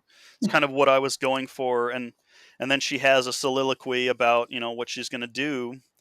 And I one thing I did unintentionally here, and it's one of those things that you don't know you did until you realize you did it afterward. Is I set up a foil here, um, and there's a commentary in here that again I didn't really mean to put in, but a commentary on priesthood Mm. Mm, on because you saw the guy who set this up for her. He just took her in and he bounced right. And a yeah. priest's job is to represent God to the people and the people to God. And so that guy has a way of not doing it. Mm. Whereas if you skip forward to when it's gotten much more positive and beautiful, Garshal goes, and she's got to pledge her fast before her monster priestess. Mhm. After she's decided to adopt the child, and because she can't think of anywhere safe to put this baby, and she's supposed to act with mercy, and so she's thinking about, well, I don't want to get her killed, Mm. but skipping forward, this is an interesting comparison here. Went one page too far. So she comes home, and she tells her fellow changelings what she's going to do, and then a kiss goodbye, then east through woods and vale she went, with servants close and babe in hand, the temple priestess of the third to hail, and consecrate her offering with a brand. Down in the darkest, deepest valley stand, they reached a doorway carved into a cliff, where from a fount of water pure and grand cascaded, sparkling soft to fill the griff. Upon the bank a mantis waited with a skiff. That's ancient Hebrew symbolism of the temple, where there's water flowing out from the Mm. gates of the temple. Ah, nice. Nice. Um, Shawl bowed, then crossed and climbed the granite stairs. The rippling stream sang cave chants mystic tone. The luminous water roused and pulsed awares. The sanctuary danced with dreamlike drone as fireflies flashed their flickers upon the stone. Shawl reverently approached. Her heart light bloomed. The water pooled around the altar's throne. Within the apse, a glowing maelstrom spumed. A swirling torrent rose wherein a figure loomed. From liquid kell emerged a slender youth, in ivory mask and elegant array. Before her piercing eyes of love and truth, Garshal's facade evaporated way. O third blessed witch, have mercy on this stray! She waved her sigilled hand to wake the well, and was encircled by its writhing spray. 6 eyeless fluid snake heads breached the swell, to form the third's majestic priestess Kaidragel. She cast her wide and starry gaze with poise. I thought inside my corner, did she see me? Then 7 voices beamed with joyous noise. Hail, Moonin, full of heart! The third has graced me. To think I'd be the first to greet and bless thee. Said Shawl, Your Grace, I don't know what you mean. I've come to pledge my fast and spare this baby. Don't mind, said Kai. Thy sacrifice is seen. This love thou'st wrought is most delicious to thy queen. The priestess motioned, and Garshal approached. She placed the babe upon the altar wet, and marked with special ink the neck she'd poached. She leaned, and with her teeth she pricked her pet, and whispered, waving wrath for mercy's debt. But finishing the prayer, she flared and coughed, and barely missed her friends with flaming jet. Kai started. Shawl, what is this fiery waft? Shawl gasped and fell, but Priestess Kai held her aloft. Shawl told her all, flesh sweltering to the bone, while skilful Kai her healing tried to ply. She needs a home? My dame, you're not alone. I would not burden you with this, dear Kai. You have enough to bear without this fry. Then take this cask of sacred water rare. The goddess Tears won't let your heart burn high. If you need more, send word, I'll share. Take care. And for the journey on, she helped Shawl to prepare. Shawl got sick earlier in the poem because became her heart became too good, and now uh, she's dying slowly Mm. because Oh, monsters are made of monsters have an evil nature, and so her decision, her epiphany, which we passed over, it changed her heart, and now that's slowly killing her because her body can't take it being a monster of darkness. Hmm. oh, Nice. yeah. But So I want to yeah, ask you about the that you've written this in wonderful verse, and I wanted you to talk some about that as well, because I didn't realize you'd been working on this story context for so long, and that, Mhm. but you did tell me that you'd originally been wanting to write it in prose, and Mhm. then you started write you started. Why did you start writing it in verse? And what have you?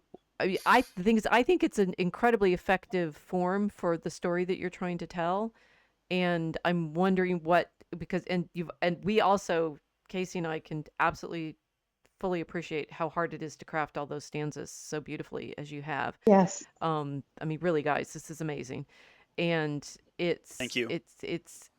really they're one that it's interesting as you're reading. I'm wondering how many people are hearing the stanzas, and rather than just hearing the sort of, because you've which is hard for beginning poets, and it's hard, with practicing and such. You don't wrench the language to get those rhymes and those in moments and things like that. It's all Mhm. just, it just feels like it's the way it has to be, right? So it's like this crafting. I mean, at the level that we're really hoping to inspire people to do, craft everything so that it all fits. The rhyme fits the meter, fits the story, fits the sense, and that what we've discovered in writing our poems is there's certain things that you can say that wouldn't be sayable any other way except in the Mhm. verse. And yet, of course, one of the sort of archaisms that we're playing with and writing it in Spenserian stanza is narrative poetry has not been terrifically in fashion since, I don't know, maybe T.S. Eliot or something, but not since the 19th century. And yet, writing fantasy in poetry is, in fact, what, for example, Tolkien wanted to do. It's like there's a sort of It um works. It's perfect because it's like an incantation. There's a lot of magic in fantasy. oh yeah, I hadn't thought of it that way. Yes, it's Yeah, an it's beautiful. enchantment through the rhyme and the meter, and that's what, when Frodo is listening to the songs that are being sung in at Rivendell, and he feels himself caught in the the Mhm. beauty of the language, and then it goes to Bilbo's song into the verse, right? So that there's a fantasy level of experience that's only accessible through the verse. And Quinn, you're very definitely capturing it with your characters, but I'd love to hear you talk some about, like, how did the characters change in trying to write them in this form, like with the monster finding herself dying, and that's interesting, or the way in which you feel like you're inside the characters, being able to describe them more accurately. What has happened in trying to transform your story into this particular form? Well, the story, I've had the story in my head for several years now, Right. or at least this in 2020. Here's the timeline. In 2022, I finally got up the motivation and the will and the right mood to go through this the tale of this baby, um, and her life in the city, um, into which Garshal eventually carries her, and she takes her to this this Lovecraftian location where one of the monster goddesses has built this city for monsters, but has she is she is divine herself, and I'm with C.S. Lewis on this. Godliness cannot be evil, and evil Mm. God is a contradiction in terms in Mhm. Mere Christianity. He says that. So I had to figure out how to, you know, I have this magic system that's mentioned in the poem where a human forms this covenant with a monster and they become soul partners. And the idea behind that is that the soul of light allows you're able to share your light with that monster and bring them redemption, and in turn you get to have a cool monster with you. So that's how I kind of folded in the fun of monsters, both having really scary monsters and also one of those stories where the monster's your friend. Like Godzilla's the good guy and you're rooting for him and he's a bro. Um, Oh, or like Saint so Christopher, right? The legend. He was I'm not familiar with it actually, but he was, yeah, but well, he was a giant. He was a monster who terrified everybody until he became a Christian, and then he became helpful. Right. So I wrote it. So the first thing, the goddess of monsters has 3 daughters, and the first thing they did when monsters were first created was obey this commandment to find a soul partner and receive that light into themselves. And so the second daughter did that, and now she's what they call a witch. She did it with an angel, in fact. Um, and now she's built the city, and because of that, she decided to put a neighborhood of humans in her city, so that the city is kind of mirroring that. It's this city of monsters and darkness, but at its heart, it's got this light. Um, that's a little bit of a diversion, but that's where this girl grows up, and I wrote that, and um, when I wrote about half of a novel worth of a first draft about her adventures, but Mm. then I started getting involved in the common room and said, okay, what can I? I was thinking about that writing Christian poetry challenge that you had issued. Write 50 stanzas. I was at the Write assignment a for the story. class, going back to Right. the problem of like it, how learning happens in craft, and that I offered the class that you have the book for that one too. Um, that the one assignment was write 50 stanzas in iambic pentameter, but they weren't they didn't have to be a particular form. They just had to be. I think we were writing Aurora Borealis and a Rima, and so I had 8-line stanzas in my head rather than 9-line ones like the Spencerians. But anyway, so it was actually just an assignment, but you took it as a challenge. I did. I wanted to at this point I was wanting to get more involved in the common room and in the writing of the poetry. And up until then, I had posted a couple of small poems, like I wrote that stanza about the solar eclipse. Hmm. And I wrote one, oh yeah, that meme about the guy who was hitting on the girl. Become my trad wife, bear me sons 13. Uh, um, One so day so I, I we're gonna have to have the the occasional poems published as a book. If I don't watch out, I'm gonna start my own publishing house for real. But anyway. right, we're gonna have He's to not collect the kidding. poems like the like in the big anthologies. They're getting the authors little notes and fragments in Right. there, making Yeah. sure they have everything. But anyway, I had done a little bit of that, so I decided that I was going to take the Writing Christian Poetry Challenge. And I thought that an appropriate topic for that would be the story of how this girl came to be raised by a monster in the city of monsters Hmm. on this far flung plain. And I had sketched out that scene before. I'd actually done it as a comic book screenplay, well, comic book, whatever the equivalent of a screenplay is for comic books. And I'd What the also script or whatever. When they the write that? Yeah. script, yeah. I don't. That's not what they call it. But yes, you'd written it out, and as you would, like Chuck Dixon's has talked about that, right? How you write. Storyboard? Is it? No, I don't remember what they call it, but right, Hmm. you have to The, write out the what plot, yeah. what each panel is going to have, and Right. the dialogue and everything. Yeah. And then I tried it. I tried bits of it in prose, like the aftermath of that ritual scene. Um, the ritual scene was the one I tried to do in comic book form, because I was imagining the cinematography of it as well, Mm. how the camera angles would play out, where the two people would be positioned. Um, but anyway, I had tried the aftermath of that in prose, and that, when I decided to make it a poem, I referred back to those notes, and I said, I'm going to do this as a poem for the Writing Christian Poetry Challenge. And I wound up doing Garshal's entire backstory here, um, Nice.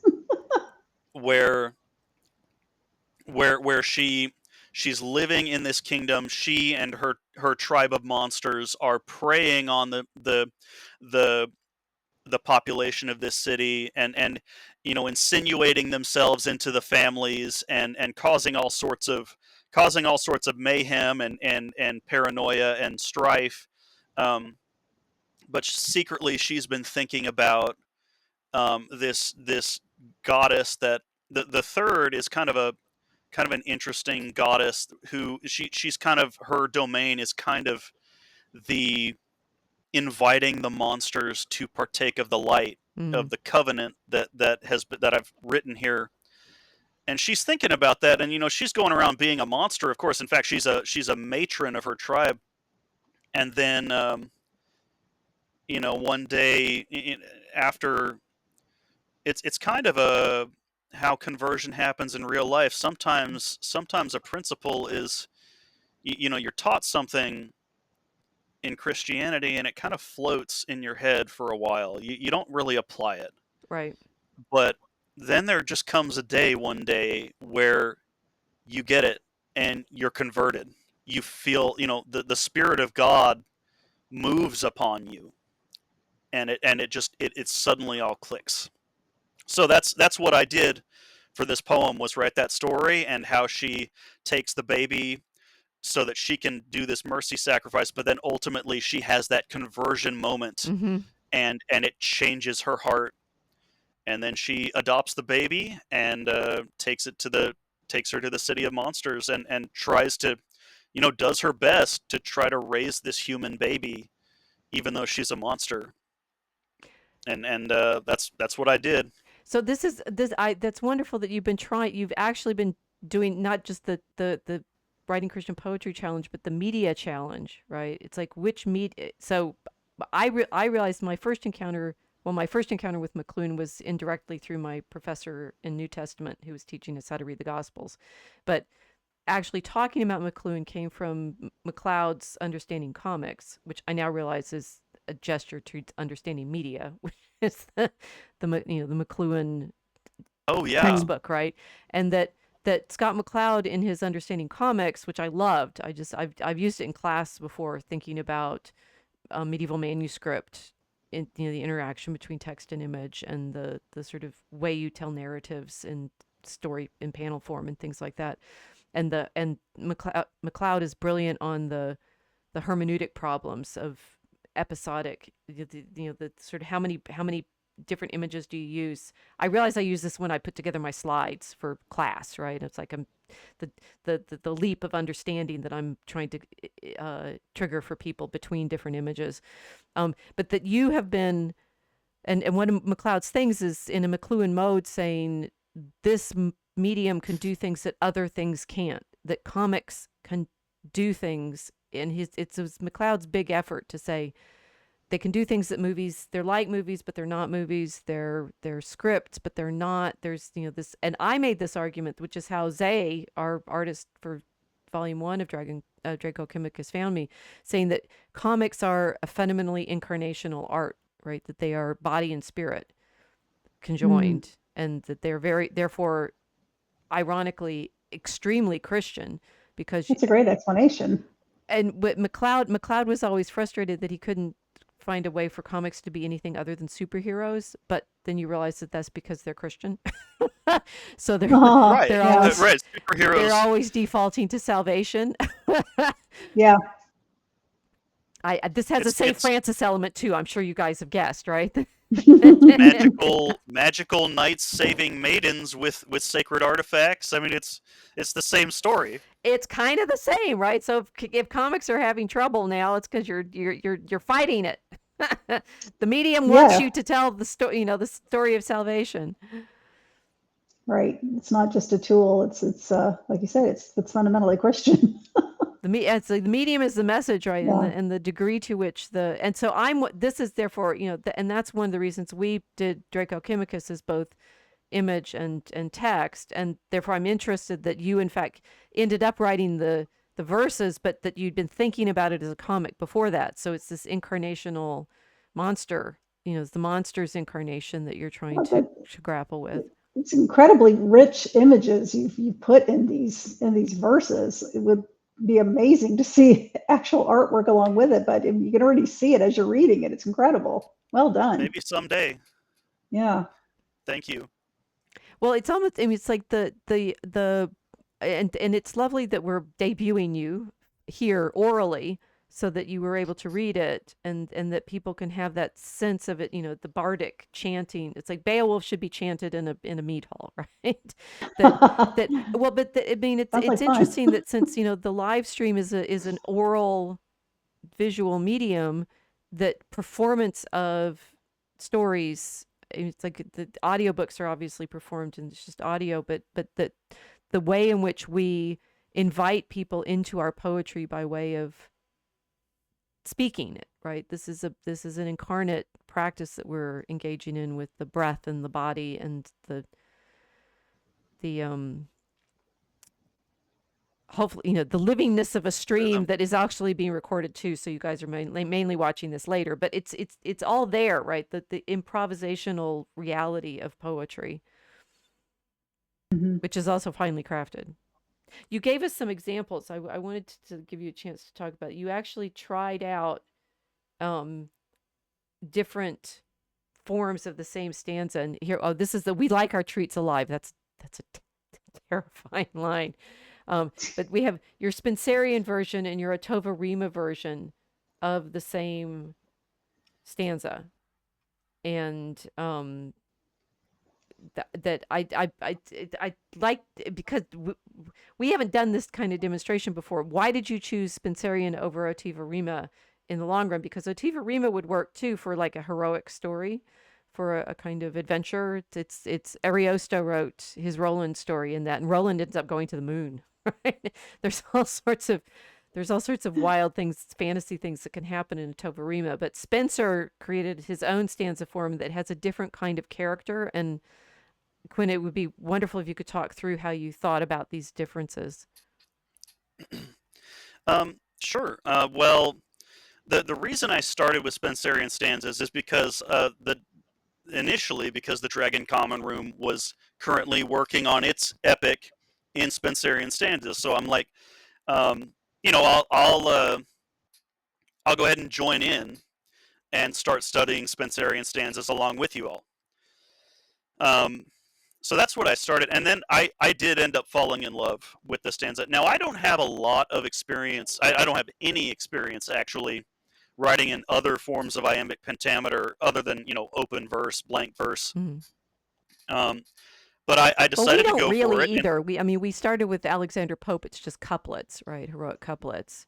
And Yeah. then we went to Atova Rima, which is, it's a little, we sort of stepped ourselves up, and you just like leapt for Spenserian stanzas to go. I did. I liked that. When I was in elementary school, I they gave me the little piece of paper to sign up for orchestra class, and my mom had talked to me about, well, you should play the cello. And then they handed me the paper, and they had four instruments: the violin, the viola, the cello, and the bass that they wanted me to that I was able to choose from. And I'm like, the only one I've never heard of before is the viola. I'm going for that one. So That's you're just going to that's go for the hardest one you can pick. I I I I did appreciate that when I was learning about the Spenserian stanza, them saying, "Oh, this has gone into obscurity. No one really does this anymore." And I'm like, That "Yes, one's I'm doing mine. that." It's Yeah, my kind of thing. Fair enough. yeah, Although yeah. you found some good research, that you found that book. I did look at the chapter on the Spenserian stanza, and pointing out that there's some fairly famous poets that used it. Byron, for one. Right. Yeah, and oh no, who are the other ones? The book that you linked from the Internet Archive. It has several of the great romantic poets in the 19th century used Spenserian stanzas as well. Right, Byron and Tennyson and a Right. couple others. I don't have it pulled up right now, but yeah, a few Victorians played with it. Sometimes in partial and only parts of the poem, and other times they did larger works with it. Mm-hmm. Um, but Well, okay. We've kept you a long time, and we're going to keep you until we get through this particular meditation. That yes, you were. It's hard being and it's I've hard got being more on time, by stream, the way. isn't it? This is I'm very impressed It's with people that can do it for hours and hours and hours, because it's actually challenging, Oh, the guys. time's flown by, Oh, and good. I Okay. have more time, so I have as much time as we need. Okay. So it's Well, some of it is like what's appropriate amount to like right. drain your energy monster like. Um, that you've been saying to me in the as we were preparing for tonight how there's certain kinds of turns and tensions that you found you really liked in the stanzas. That's what I want you to talk about. Right, right. Let's go and look at the one you've pulled up here. So I'll just start by reading side by side if that's you think that's a good Mm-hmm. place to start. Get people to pay Okay, attention so to it. we're back in the dank and bloody crypt, and Okay. she's just picked up the baby.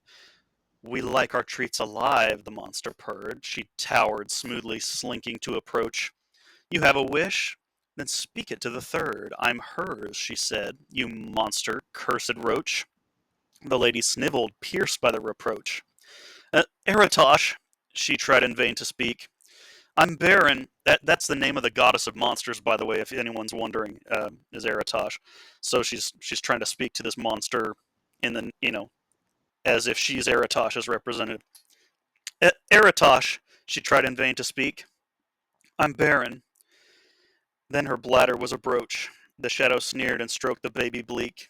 Oh, insect, vermin, beast, is that but all you seek? I kind of interrupted the rhythm with my digression there, my bad. But um, Okay, so yeah, so I want to. that's in the stanza form that you're using now, right? But you also Right. how much of the poem did you write in the Otovarima too? I actually I didn't write anything but what I've shown you. Really, Oh, I okay. thought it would be a fun exercise for this stream Oh, you did this to specially for us to show us like what the difference is. Okay. yeah to give us something to talk about. We could because you wanted to compare. You wanted to talk about the Spenserian stanza, so I thought let's compare. Let's rewrite a couple stanzas. Okay. So in Ottawa we like our treats alive. The monster purred. She towered smoothly, slinking to approach. You have a wish? Then speak it to the third. I'm hers, she said, you monster, cursed roach. Uh, Eratosh, the lady mule deterred.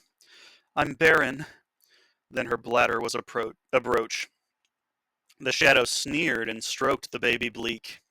Oh, insect beast, is that but all you seek? So I want to point out a couple of things here, and I'm mainly comparing Spenserian. Like I'm going to talk about the advantages of Spenserian stanzas versus Ottava Rima. There's two main things I notice here in the comparison, and it's really it's really great that the first one is that it's really great that we have that middle couplet. In fact, a lot of the advantages turn around that middle couplet that he's stuck in there. Spencer has stuck in there, so that you can punctuate something. Mm-hmm. Mm. That you can almost take a break. I believe that chapter was talking about how you can take a break for a second, or maybe no, that was the last. That was the Alexandrian. Excuse me. Um, but I really like the other stanza. One of the other ones that I did was when we did. I'll bring this up right now because it's relevant.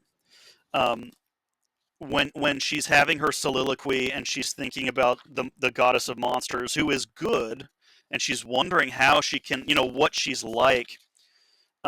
Here, I will tell me which we're going to. So, Shawl told her all, No, the other one. but if she I'm trying to remember deigned, the first. Yes, but if she deigned, um, there it is. But if she deigned to end all life, she's meditating on she is a monster, but then why hasn't she destroyed the universe? Because monstrosity is evil. mm, But if she deigned to end all life, she would. She'd do it, raise us all with just a thought. Instead, she joined her hand unto the good, and wound her daughter round creation taut. That dragon in the sky is proof we're bought. That boom, mm-hmm. just right there. I love that how you can slam something home with that couplet, and it can really punch sometimes. Um, and so I love that about the Spenserian Well, stanza. because it's 9 lines, and so there's a middle. I mean, this is what's interesting. Right. I mean, you're describing now. This is gonna make me go back and look at what we've written and how much. So most of what we're conscious of is the pressure of the rhymes. Right. And because you have this, so everybody to notice, right? The Spenserian stanza has 9 lines, and the Otovarima has 8. The first 4 lines that you have in each one are the same because it's A B A B. But then so the rhyme would, good, thought, taught. And if you look in the Otovarima, it's would, good, thought, taught. I've got them on screen for people to see. But Right. then in the Spenserian, you take the B rhyme of the first 4 lines and repeat it in the 5th line, which is what you're calling Right. a repeated couplet, which I've usually thought of the Spenserian as A B A B B C B C C, right? And so the punch on the last line in the Spenserian stanza is that last line is a foot longer, so that whatever happens in that last line is always like a you know crescendo conclusion of the Yeah, it's a thought. Exactly. punctuation. Yeah, Yeah, and then the middle line, the first C line is it's the turn, right? You can punctuate it, or it can be a turn in the story. right.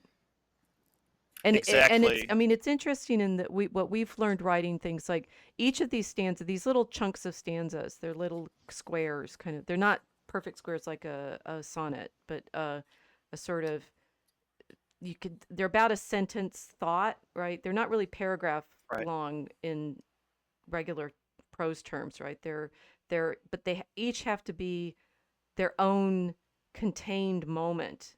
We Mm. Spencer does not use enjambment very much at all, and therefore we don't because we're no good at it. Right. We have it. We have some Yeah. in the stanza. No, in the stanza we wrote today, it got enjambment and it worked. It did. Yes, It did work. excellent. Yeah, it does But work. because of the end rhymes, you're usually punching on the end of they're masculine rhymes, and you end on the rhyme, and so they're all very tidy, but it's necessary to have the sort of structure that we're pointing you all to now, that the thought has to have this kind of opening, middle, and close in each Right. moment. Yeah. And I think the Spenserian compared to Ottava Rima, I feel like, I mean, I haven't written a lot in it, but it feels like it just kind of marches Mm. towards Yeah, gallops. that couplet. Yeah. Yeah. And it doesn't have a lot of space like Spenserians do, for turning and weaving. It's got that braided, the Spenserian stanza, it's a braid. Mm-hmm. Um, and it just seems to flow better, in my opinion, because it kind of weaves in that C rhyme a little bit more stealthily, and it Mm-hmm. feels like it flows better. And so, Yeah. So this would you, say, and if on the Otovarima you guys see, it goes A B A B A B C C, and so right, the feel, even though those first 4 lines are exactly the same in each one, and so you can say, oh, well, they're basically, no, it's different because the sort of, it's like a musical movement. The the the in your, I think you're right to use Spenserian for your story because it's darker. That right, Spenserian can be much more ponderous and Yes. terrifying. Whereas the Yeah, Atova, more we used a thoughtful. Tovarima to write Aurora Borealis, and it really worked there because it's silly. Yes. yeah, Yes. It's a drum beat. It's ba bum ba bum ba bum ba bum. right, Yeah, yeah, Yeah, it clips along, and for the bears in Aurora Borealis, it was actually perfect. it was perfect. Yeah. Yeah, yeah. and the And you marching can see penguins, go ahead. and the marching penguins, and The Aurora Yes, marching Borealis penguins, too. yes. Yeah. Yes, but it's I can understand why. I mean, Ariosto is silly as all get out, right? I've not read the whole thing, but I've read enough of it to get into the stanza form, and it's goofy, right? So maybe at Tovarima, Spencer just gets, heavy allegory and Mm. philosophical, and it can carry that. It would be interesting whether, I'm not sure Tovarima could carry what we're writing in Draco Alchemicus. Probably couldn't. right. Yeah. I don't think And I it don't think could. it. No. Yeah. So, so in Ottava Rima, you you can see that the middle couplet, it really gives it something, going to this stanza again. But if she deigned to end all life, she'd do it, raise us all with just a thought. Instead, she joined her hand into the good and wound her daughter around creation taught. Who are you, goddess? Say how you withstood and stayed your. You see, there's not that pause where you can feel Garshal being struck by something like, that dragon in the sky is proof we're, but you like it, and it gives you the space to let those thoughts breathe like that, Mm-hmm. which I don't Mm-hmm. really feel in Ottava Rima. And then it does it again at the end, where it has the stanza, and lets you linger on that conclusion just a bit longer with that Alexandrine, which is, for the viewers, it's the line that has 6 feet instead of 5, Right. as the concluding line. Oh, insect, vermin, beast, is that but all you seek? And as opposed to the Ottava Rima version of that, it's kind of not quite as emphatic. Oh, insect, beast, is that but all you seek? Right. It's too quick. Right. It trips. But Yeah, the insect, vermin, beast, the pause really right. Just that underlines it. little. Yeah. Mm-hmm. Right, right. So those are some of the things that some of the things. By the way, a spider just went behind your sting sword. I just saw it on the Oh, on the. geez, that's scary. Right. There I, is. Oh my I gosh. would have jumped out of my seat. Okay. Oh, It's oh Shelob. gosh, I'm gonna look. It's a okay. So okay. So Oh, that's that. This was. I mean, it was lovely hearing you or having you in conversation and now talk about the sort of feel of the structure, because I was saying last night in our tech test, I have two modes. One, I get, if it's like when I'm driving, I get in the lane that I know I need to be in, and I just stay there. So there's, and also that I never read the manual of anything. It drives my husband nuts. That, you know, sort of leap in and start practicing, right? And what you've described for us in these stanza forms are things we have discovered along the way, but I never knew, because it's more just I have this, I'm listening for it when we're writing. It's saying these, the rhymes and the beats and the sense all have to be there. But what's lovely is the way you've been able to articulate why it works, which yeah, I that liked. is Yeah. great. It's very thoughtful.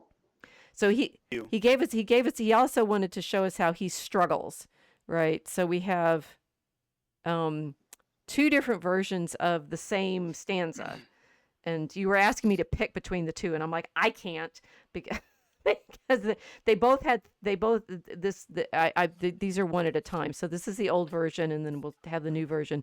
But that this is a lovely example of showing you all the way in which, I mean, the everything hinges on choosing the right words in these stanzas, and Right. we will have this experience. One, I mean, and Casey is much more like grammar Nazi on it than I am. I mean, she's rhyme Nazi. I'm grammar Nazi. She's rhyme Nazi. It's great.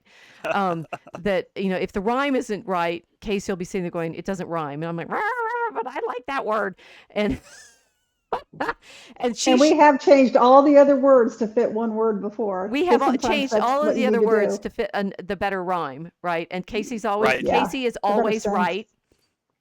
Oh, I'm going to record that. No, I'm sorry. No, the thing is, when the rhyme is off, the sense is off, right? And and I'll be Yeah, absolutely. I mean, we've been writing together a long time now, and so this has happened more than once. That I'll be like, but no, the word's right. It happened today, right? And Casey's yeah, like, it well, did. this word's better, and I'm like, that's this wrong sense. So by the end of the hour of that stanza, we're like, nope, she was right.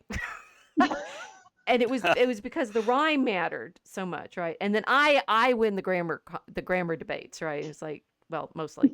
Sometimes I don't, That's cool. but you know, so it's everything has to work. It can't, and so we're impressed that you're doing this all by yourself, because it takes five of us, to, or three of us Yeah. to do one stanza at a time. Um, Talk through the differences You that know. you're feeling in these two stanzas. So I'll read them, and then you can listen. All right. So Sure. this is your first one. Then all at once the rushing fog grew thick. Sorry, I'll start over. Oh, should we give a little preface No, for the viewers here? no. This is okay. Then all at Okay. once the rushing fog grew thick. A gasp of primal terror quelled the crowd. A biting gust. This was no parlor trick. It was her breath. The people blanched and bowed. The eyes appeared, and thunder rumbled loud. Had Shawl incurred the city's stormy wrath? Not so. From cloud strode blue-eyed goddess proud, her sagely robes, her glance a bolting gath. The queen of witches here, the second Rakashath. Now we read one stanza of Spencer a day, and we never have any idea what's going on.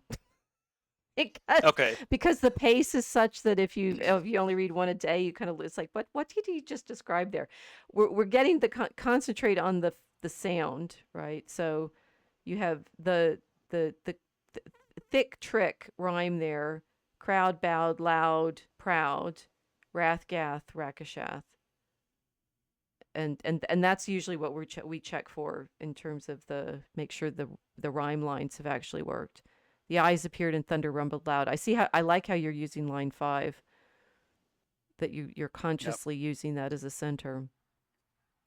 Okay, so should we and I'll read the next one and then we go back to make. So everybody, did you hear that? Yes. Okay, here's the second version. Then all at once the rushing fog grew dense. A gasp of fear and reverence quelled the crowd. Impending every dread swirled down, intense. It was her breath. The townsfolk blanched and bowed. The eyes appeared and thunder rumbled loud. Shawl flinched. Was this the city's stormy wrath? Not so. From clouds strode blue-eyed goddess proud. Her sagely robes, her glance a bolting gath. The queen of witches here, the second Rakashath. Which one do you like better, Casey? I would like the Spencerian better. They're both I think. Spencerian. These are both Spencerian. Yeah. Oh, are they? Yeah. So he's okay. So mine, it's somewhat. I can't see my screen very well. This one he changed the first line rhyme from. Yeah, I'm wondering if I got the right one. Thick trick.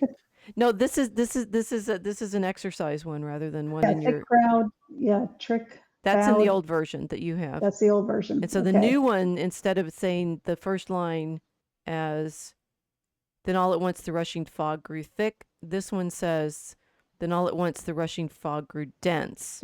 Yeah, I see that one. Okay. Oh, yes, I did send them to you. A gasp of fear and reverence quelled the crowd, impending every dread swirled down, intense. And you were correcting there, Quinn, against parlor trick versus intense. Right. Well, there were a couple of things that went into that, and that third line, the third line was really the part that I was trying to fix because it did a couple of things. The very first version of it said the worst chill yet, and I looked back through and checked how many times had I used the word chill. Mm-hmm. Yeah, we do that a lot. You go back and it's like you realize our characters are constantly turning, but that's okay because they're planets. But it's like right. It's something, whether it's a motif or whether it's a tick is tricky to fix. Yeah. Right. So I tried to minimize the reuse of words here. So I was searching for another phrase to use there, and I first landed on a biting gust, going on with the appearance of this cloud, this godly cloud where the monster goddess is coming in, and she's stormy, she's billowing, she's unknowable, she's there's something there, and there's a lot of stormy imagery there, but I didn't quite like it. And then I thought, what else could I do? And then I tried. I did a very simple change. I just found the synonym for thick and just let's try dense. Mm-hmm. And then immediately I could say, oh, intense. That's a good descriptor. And then I did impending every dread, where it's I'm trying to capture this feeling because Rakashath is each of the three sisters represents a different archetype of monstrosity, and hers is the Lovecraftian god. the fear, the mystery. The first is might, the second is the mystery and terror of monstrosity, and then the third is something special, which I don't need to get into right now. But Mm, it represents. So she's supposed to represent the heart of monstrosity. But so this being of mystery and terror is coming down, and she's legitimately one of the most powerful beings in this universe. Um, but and I added in the reverence part because it's not like the townsfolk don't know her, because she actually stops in mm, occasionally to see how her little manstead is doing. Um, but I was wrestling with how to describe that in a very concise manner, and that's another thing I'm sure you've experienced as well is I've got this tiny line, and I've got to load Mhm. as much detail, as much image into that line exactly. as I Yeah. can without breaking the grammar. Right.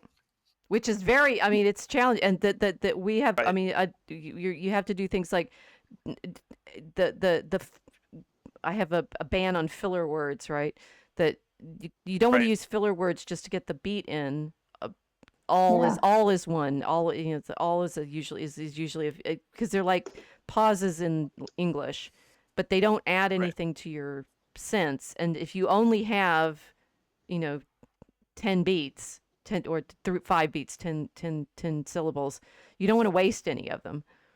Right. And if you stick to Right. that rule, you end up making a much richer line, much Right. richer verse. I I found that, and a lot of those times, I think I left a few filler words in. Just there's a couple of rhythm words that you can get away with, um, but yeah, I would always find that the ones that didn't feel right, I could take those filler words out, and when I finally cracked it, it was a much richer line. Right. Mm. Yep. Hmm. Yeah. So I was wrestling with this, and I kind of invented this little term, like you don't know what's inside the cloud with Rakashath. No one has seen a body necessarily except for her angelic avatar. Mm. Her Wow. um so this mystery, it's kind of like the 1984 everyone knows what's in room 101, Winston. And um but nobody ever sees her. So I'm trying to capture that here, impending every dread. I kind of invented a little term there, Oh, I like that. um, Yeah. because it's what you fear. mm. It could be anything that you fear. Right. But it's also a Um, group of townsfolk experiencing it all at the same time. So it's everybody's every dread. right, Nice. Yeah. It's right. great. In fact, thanks for saying that, because I didn't really think of it that way before. But you're Okay. right. You're right. Yeah, you just helped. Oh, you're welcome. Yeah. No, that's cool. Well, and this being another thing that's been very enjoyable about learning to write in this mode, that because of the way poetry encourages you to find these sorts of connections, they're there. Right? Right. That you're, that there, if the rhymes are all right, somehow the sense becomes stronger, which is Hmm. fascinating, right? It's like again, the stanza we were writing today, it was like it's not we start usually with I mean, we've got a plot, but it keeps, as writing in my own experience happens, it's like it changes as you write. So, you've established certain things and Yeah. they become clear.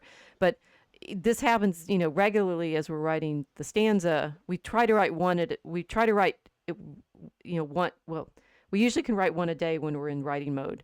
And we try not to write more than one a day, because it's like, okay, so we finished it quickly, let's polish it. They always get better, Mhm. right? Oh, it's going slow today, that's okay, right? It's like, it's a sort of crafting it out, but that we will discover things as the rhymes are Yeah. The not there yet. rhyme. The rhyme, Yeah. finding the rhyme helps us find the sense, and Right. it's Yeah. It often the rhyme will actually just deliver the right plot twist you might be looking for in that particular line, yeah, yeah. or just an aspect of some of a character's personality. It was there. It will deliver it to you. And if you try to shoehorn the wrong rhyme in, it's it's almost like, yes, the muse will not let you do that. Right. It will sound wrong. It will look wrong. It'll bother you. You'll say, "We're done, yay!" And then the next day, you're like, "No, we're not No, we're done. not done. We have to, This we needs have to fix polishing. this." It doesn't Yeah, work. Yeah, and I mean that one we've had one recently where I was convinced line 8 was right? And then we read it back out the next day and it was like that's like, oh, it breaks it completely. So yeah, there's Right. an interesting phenomenon of writing in the stanza form, and this is a sort of, this is an artistic problem, generic, generally, that we've all been told for the last 100 years or so, believe, create, use your imagination, right? And so that's blobs and it's all gray, right? It's like that no, that modern art, Jackson Pollock, thank you so much, right, turned into a mess because this refusal to work within the form means you never learn anything from the form. And it's the paint version of free verse, right? right. It's like it's all anybody does anymore. A Jackson Pollock might be interesting, mixed in with other things, other types of art that had a very specific and recognizable form. But if it's all you see all the time, it just looks like a piece of old canvas he cleaned his paintbrushes on. Right. Everything starts to look alike. As we were meditating on that, and yes, I mean, I like some modern art, but I wouldn't give up figurative art. You know, if I had Right. to choose one or the other. Sometimes you can just stare at those little paintings, and it's like be entertained by the little shapes you can find in them. Mm. Mm-hmm. Yeah. But as yeah, but as we were meditating on that just now, I kind of had a thought where it this process of um, this process of working on these rhymes, these verses within these rules, it almost becomes the instrument of revelation, Mm-hmm. um, where you're like when I believe I DM'd you a while back and I said it's a project that happens between you, God, and the English language, and the English language gets a vote, Uh-huh. and it it's really interesting how God works through you on this. It almost, and it feels like it at least, where you're wrestling with it, and then as you finally manage to shape it, it feels like a revelation, and Yes. and, and I believe it is. I pray when I write and Mm, ask that he shine his light through my art. Um, beautiful. It's working. Yes, it Thank you. is. Yes, and that I like that. I like that as I mean, going to our McLuhan. That I mean, McLuhan, when he said the medium is the message, he meant the word became flesh, right? And he said that finally in Exactly. some Mm, of his later lectures, where he admits that what he was doing was always Christian. It was always about the incarnation, and therefore that the medium being the message. He says the one perfect moment that it happens is in the incarnation, but that we are shaped by the extensions of our minds and sense and bodies and such in the media that we use. But that being it, as with back to my St. Francis, right? No, actually, I was thinking about the blurb that I was writing to help advertise my friend's book. That insofar as the language names the creatures, it reveals to us the creator, and that in the practice of our art, and I mean, one of the you're doing it too, but one of the fun things that we've done about Draco Chemicus is we're constantly researching specific elements of the setting or the clothes or the manners or the objects or and finding it, the writing the poetry has to be incredibly um not just material but particular and physical and um specific. It needs concrete. That's the word I was looking for, right? That poetry is in fact incredibly concrete. When people tend to think of it as, oh, it's abstract and fairy like and stuff like that, it's like, no, fairy is incredibly concrete. Tolkien said that yeah. too. Right. Fairy is the most concrete thing you have. It's the real world. Yeah, they don't call it world building for nothing. Right. Right. And that but you're building it, and Le Guin says this in her meditation on fantasy too, that you're in this fantasy world, you're creating it through the language, so every word counts. Hmm. And Right. and that Spencer doing it with his poetries, the absolutely every word, every beat counts, every sound, every diphthong and consonant counts because you're doing it with the precision of the creator. Okay, Mm. so Quinn, I am terribly, terribly sorry to tell you that you're breaking up, which I think must be at your end. You've got gremlins or goblins. Yeah, I've noticed that for a while. I Yeah, was so hoping you couldn't I see it. It think was just we've me. no, we've stretched the internet to its monstrous Oh, bearings. So we are so happy to have you as a member of the Dragon Common Room and now yes. as a revealed poet Thank you. with us. And Um, it's wonderful work when it it's beautiful. What you've written is absolutely beautiful. Thank you, both of you. and so you need to tell people where to find you, who you are, under how many different whichever avatars you want them to find you under, Mhm. and know that you can come and hang out with him in the Dragon Common Room as Fat. And Yes, ma'am. but you have to tell them where else to find you. Yes. Well, the poem is right now. It's just the poem, but the poem is published on a new Substack channel that I just created. It's called A Gardener in a War .substack.com.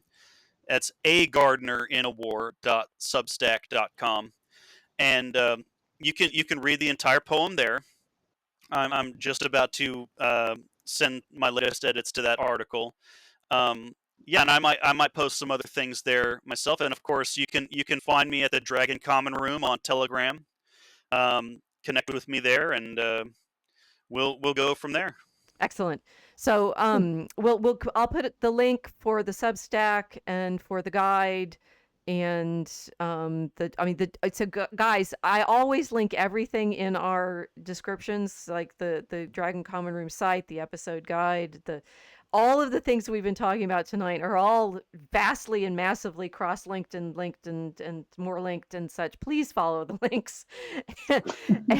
And we hope that by way of our proof of method that Quinn has shown us, that it's fun and it works as a practice, and we invite you to share with us in the light, as Quinn has. Right.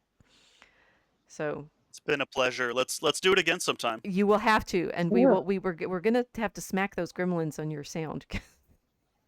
We'll work Wait, on guys, it. Yeah. we really tried. That's why we were a bit late to start, because we were fighting gremlins on the other side, and so we were happy that they stayed away for most of tonight.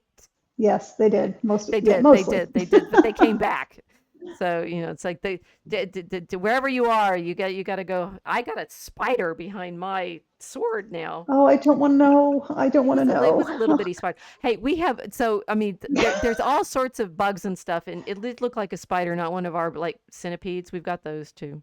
Anyway, we somehow conjured a spider. I've never had a spider on stream until And Drake doesn't chase them down and try to eat them? not on the wall. He eats them on the floor. Okay. He can't climb walls. I think is he underneath me. Yeah, Drake is behind me. He's back there behind me. Hi, Drake. Yeah, he can't hear you. Anyway, so thank you so much, Quinn, for being such a great sport and sharing your writing with us and helping demonstrate the proof that poetry writing works. It's my pleasure and privilege. Thank you. Thank you. Good night.